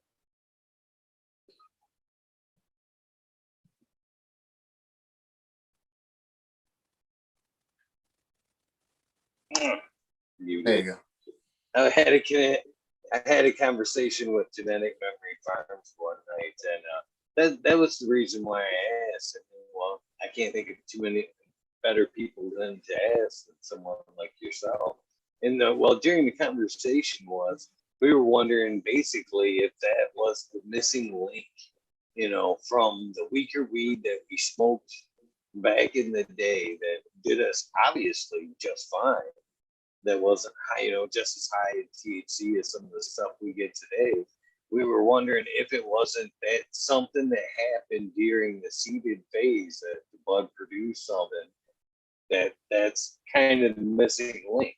Because we smoked some today where you're like, yeah, so much better, but the weed back then didn't have the high THC, but did seemingly back then did us just as well. Was it, perhaps the seed that made up the difference there, and the chemicals that produce the esters, or maybe something to that effect. That's why I asked if you had noted, or I guess, do you smoke any of your seeded bud? What do you do? What do you do with the extra flower there? Or are they just so corn cobbed up there's nothing left? Yeah, I mean, like sometimes I'll like screen them to see how they drop hash and like what kind of hash comes off of it. Um, Especially if they're like from seed and I want to know, like this particular, like, because they're different and I haven't grown them before and I grew them up from seed and now they're seeded and it's gone and I didn't clone it. So I want to like know the most I can about it. So I'll like, maybe screen it and see like what the resin's like and how it melts and all that kind of stuff.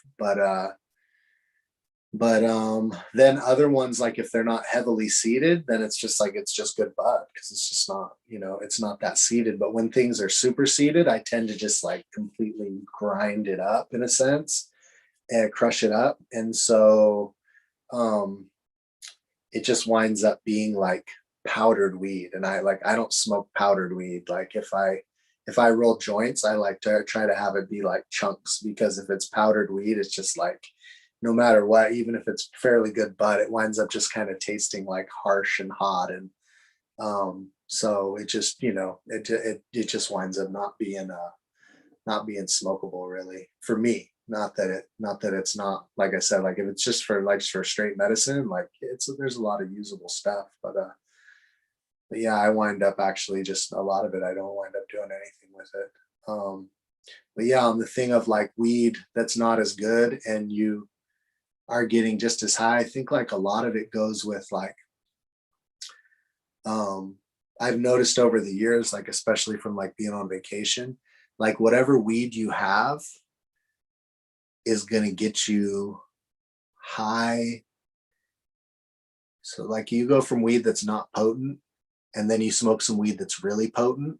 The really potent weed is really going to get you fucking high.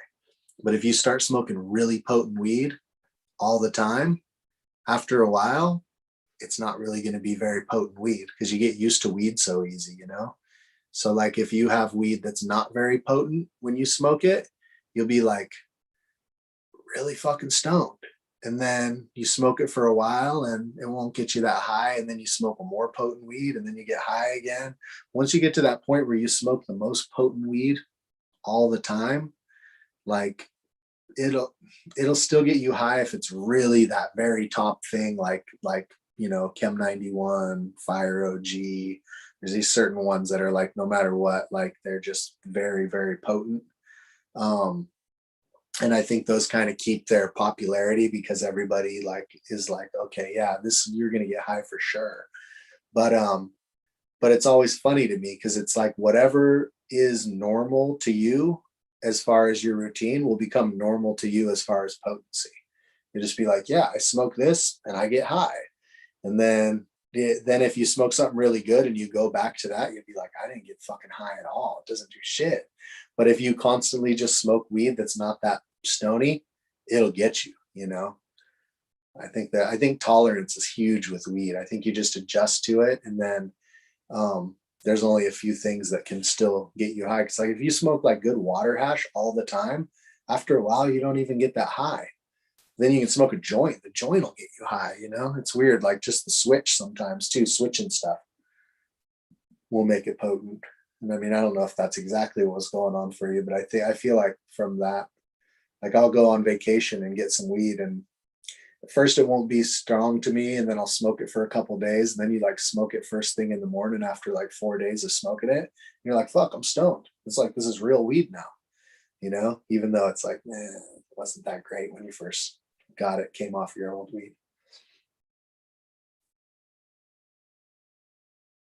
Mr. Captain 420 would like to know, did you send a pack of Freak Show to your friend in Thailand? Freak show? No. No freak show. Cascadian Grown would like to know, could you please describe the stem rub on the grape soda skunk? It's this weird smell. It's really hard to describe. It's a little bit like, I don't know, it's hard. It's one of these things where like I smelled it the first year I had one, and then the weed budded and I was like, oh, it smells like this. And then the next year I grew some more of them, and I found the plant that had the purple stem, and I smelled it and I was like, this one smells like that one smelled before. And I budded it out again, and then the bud smelled like that. So I was like, one I had to learn.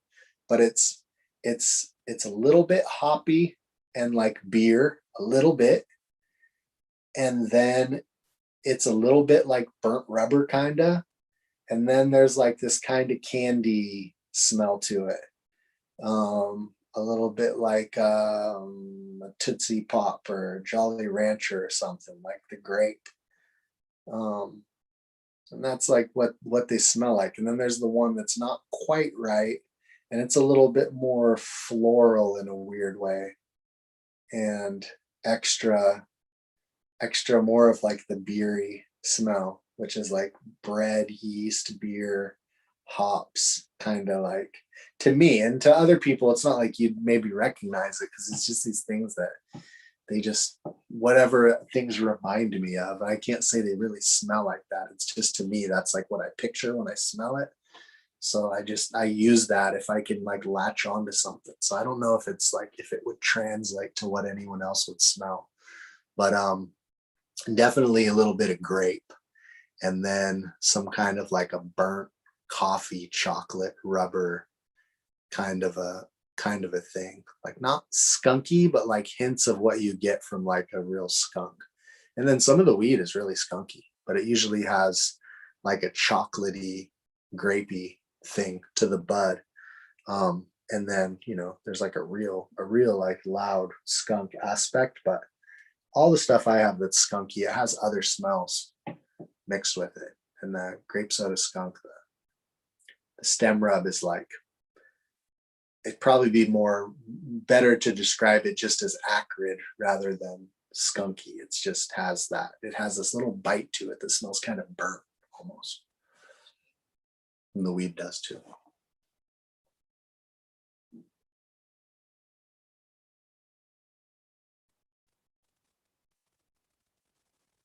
How are we looking at time, my friend? There's a couple questions in chat, but this is such an honor. I don't want to overextend my welcome here. You know what I'm saying? Let's do 2 more questions, and then I gotta turn it in. Thank you. Sativa Smurf would like you to know, talk more about the pina and his hash, if you could. Um, so the pina is cool. I was saying earlier that came from that first stuff that I really kind of got my interest going on breeding and stuff, the Dirt Big Bud. It also has another one in it called Dirt Perp, which was just another thing.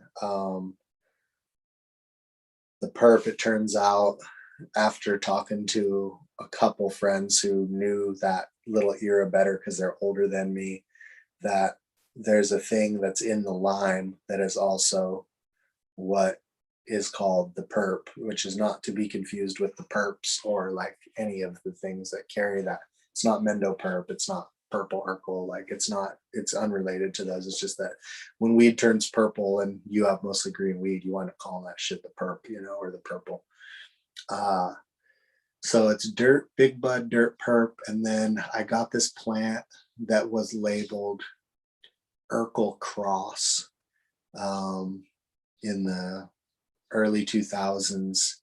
And it came from these guys who mostly grew hazes and haze crosses. And one of them, I had two plants, and one of them kind of was really like lackluster and zero terps and leafy and it didn't weigh anything.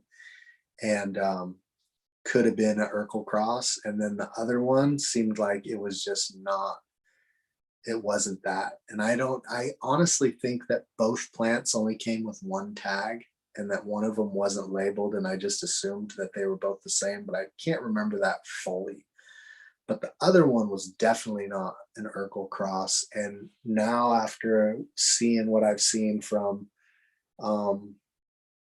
breeding some Blue Dream and seeing a lot of pictures of people's like more old school super silver haze cuts, I think it was a super silver haze. It had the flavor, the smell. The pina still has this like hazy smell in the air, even though it's real shocking because the weed doesn't smell like that. But when it burns, when you smoke the oil, it's like you smell it. And so the pina, if you can find ones that will hash that aren't too terpy, it makes really, really nice hash. And then if you make like BHO off of it, if people who make shatter, it makes like the most stable shatter ever. Like it just sits around as shatter forever. People don't make shatter that much anymore though. But if you make like live resin off of it, it's kind of like distillate. And as far as the texture of it, so like it can just go straight in pens, and I have pens of it and like just grams of it that people gave me, and the flavor is just amazing. Like it's just way better. It's just something about that resin that makes it really good for that type of smoking. And like it's really nice and like a Puffco, or like I have the little pen, the little Puffco Plus, and it's super cool in that. It's just like so tasty. And there's some of them have a lot of CBD, some of them are all THC. The release I did though, that was the F4, they are almost all CBD dominant, and that's one line I did it. And then this year I'm going to work lines that are THC dominant, and then they're a little bit less sweet and a little bit more lean to that like super silver haze type, but they still have a lot of the sweetness, and they get like a little bit more substantial chunky buds on a little bit of a bigger plant, but they don't have that original special like Dirt Big Bud smell that I like so much. But the F4 release did have that. And they're super PM resistant. They're pretty bud mold resistant. There's some that are better than others. And they all have like that F4 release with the purple stems. They all have like the same leaves. Some are a little taller, some are a little shorter, but all fairly similar stature. And for whatever reason, everybody who grows it is like, if it's a man who grows it, they're like, my wife loves that shit, or my mom loves that shit. Like for some reason, it works well with a lot of women's chemistry or brain chemistry or whatever, that they love the high and stuff. And I don't know why that is, but for some reason it seems to be a thing. It's just like a trend that I've noticed. It's funny. It always happens that people tell me that. And yeah, that's about it. The smell is like candy, like really over the top, sweet, sweet, sweet. And it was used by Green Shock Farms to make Tropical Sleigh Ride and a couple other ones that they've made. And it's has more osamine in it than most anything else out there, as far as I can tell. And it won those things. They won a lot of awards at the Emerald Cup with those because it's a trippy thing. And I did never realize how much people would like it in contests and stuff like that. But it's like it's really a popular flavor with judges and smokers. So.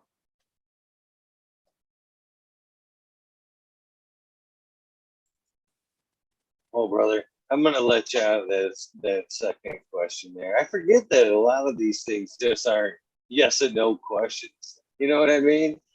And because there's a couple. I have repeatedly. Well, I want to tell you why because you've had, I'm sure, a long day. You've given me well over 3 hours so far. Oh shit! I didn't know, dude. I had no idea how long it's been. I didn't have a clock or my phone, so.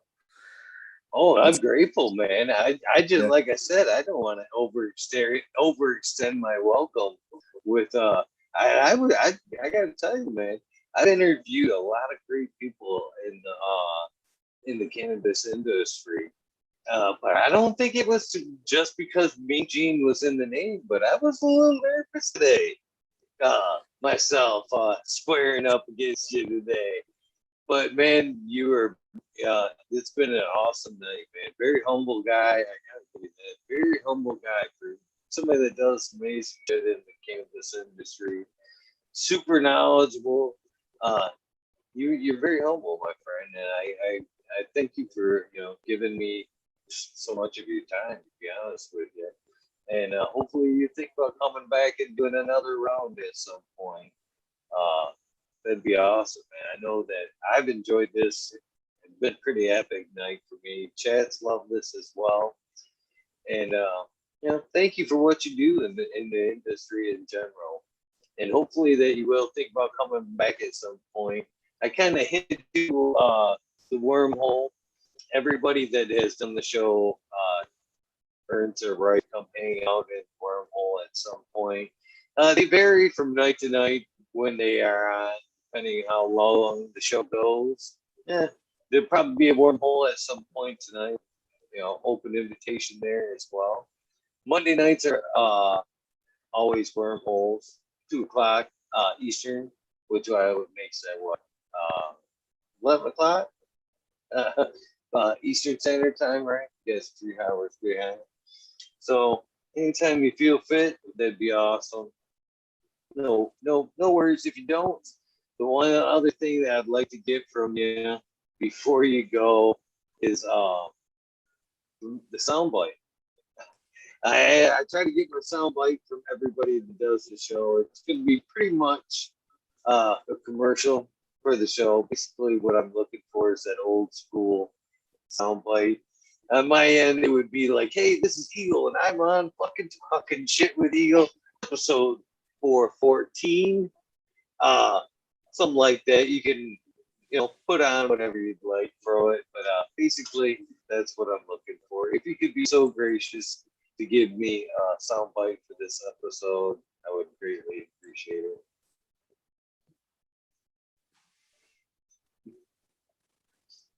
Cool, man. Hey, I'm Mean Gene, and we're fucking talking shit with Eagle here. Check it out. Thank you, my friend. And Yeah, man. thank you for giving me so much of your time tonight. I didn't know how much I would get, but man, it's been been a great episode. I can guarantee this will be one of my highest viewed episodes, if not the highest. So thank you.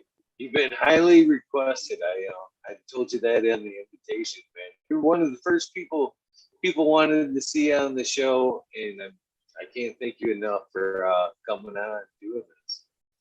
Cool, man. Yeah, thanks for having me on, dude. I try to make time to get on people's stuff, and you know, you caught me at a good time, and you know, it's cool. It's been fun. And I didn't know we'd been on here. I was like, okay, I just was thinking like I'll do like an hour and a half or something, and I'm sure my wife will come yell at me when it starts getting too late and shit. And I don't know. We managed to just be on here bullshitting for quite a while, so it's great, dude.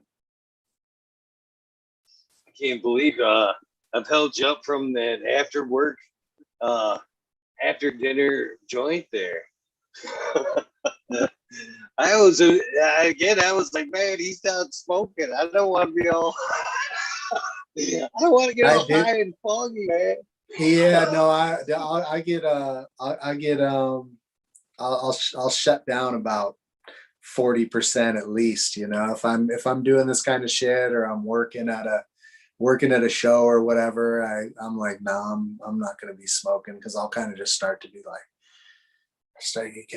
kind of antisocial, you know. Like I'm not a super social smoker anymore. I really like to get really fucking high if I'm like at the beach, just like staring at the ocean or something, you know what I mean? Or if I'm like trying to like sit and think. But when I'm trying to communicate, I'll just kind of be frazzled, and everything is a little bit more challenging. And it's not a new thing. I realized after not smoking quite so much weed that I've always done that. Like for years I thought I was like kind of like shy and anxious, and then I stopped smoking so much fucking weed, and I was like, oh shit, I'm not really shy at all, but I've been fucking high for 25 years, so okay.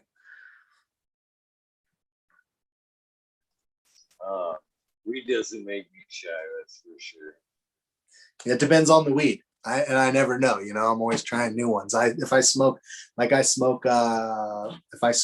the Cuban black haze, I'll just fucking talk usually, you know what I mean? But you know, yeah, I can never tell.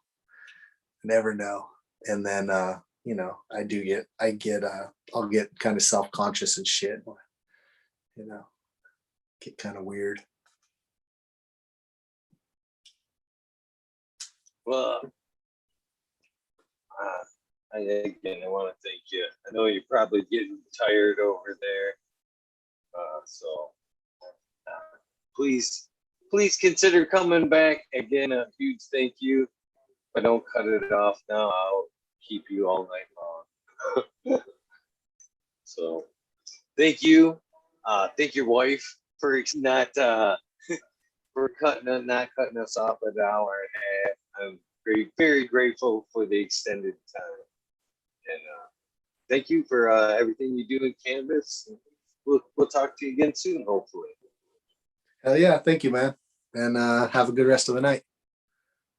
You too. All right, later on, everybody.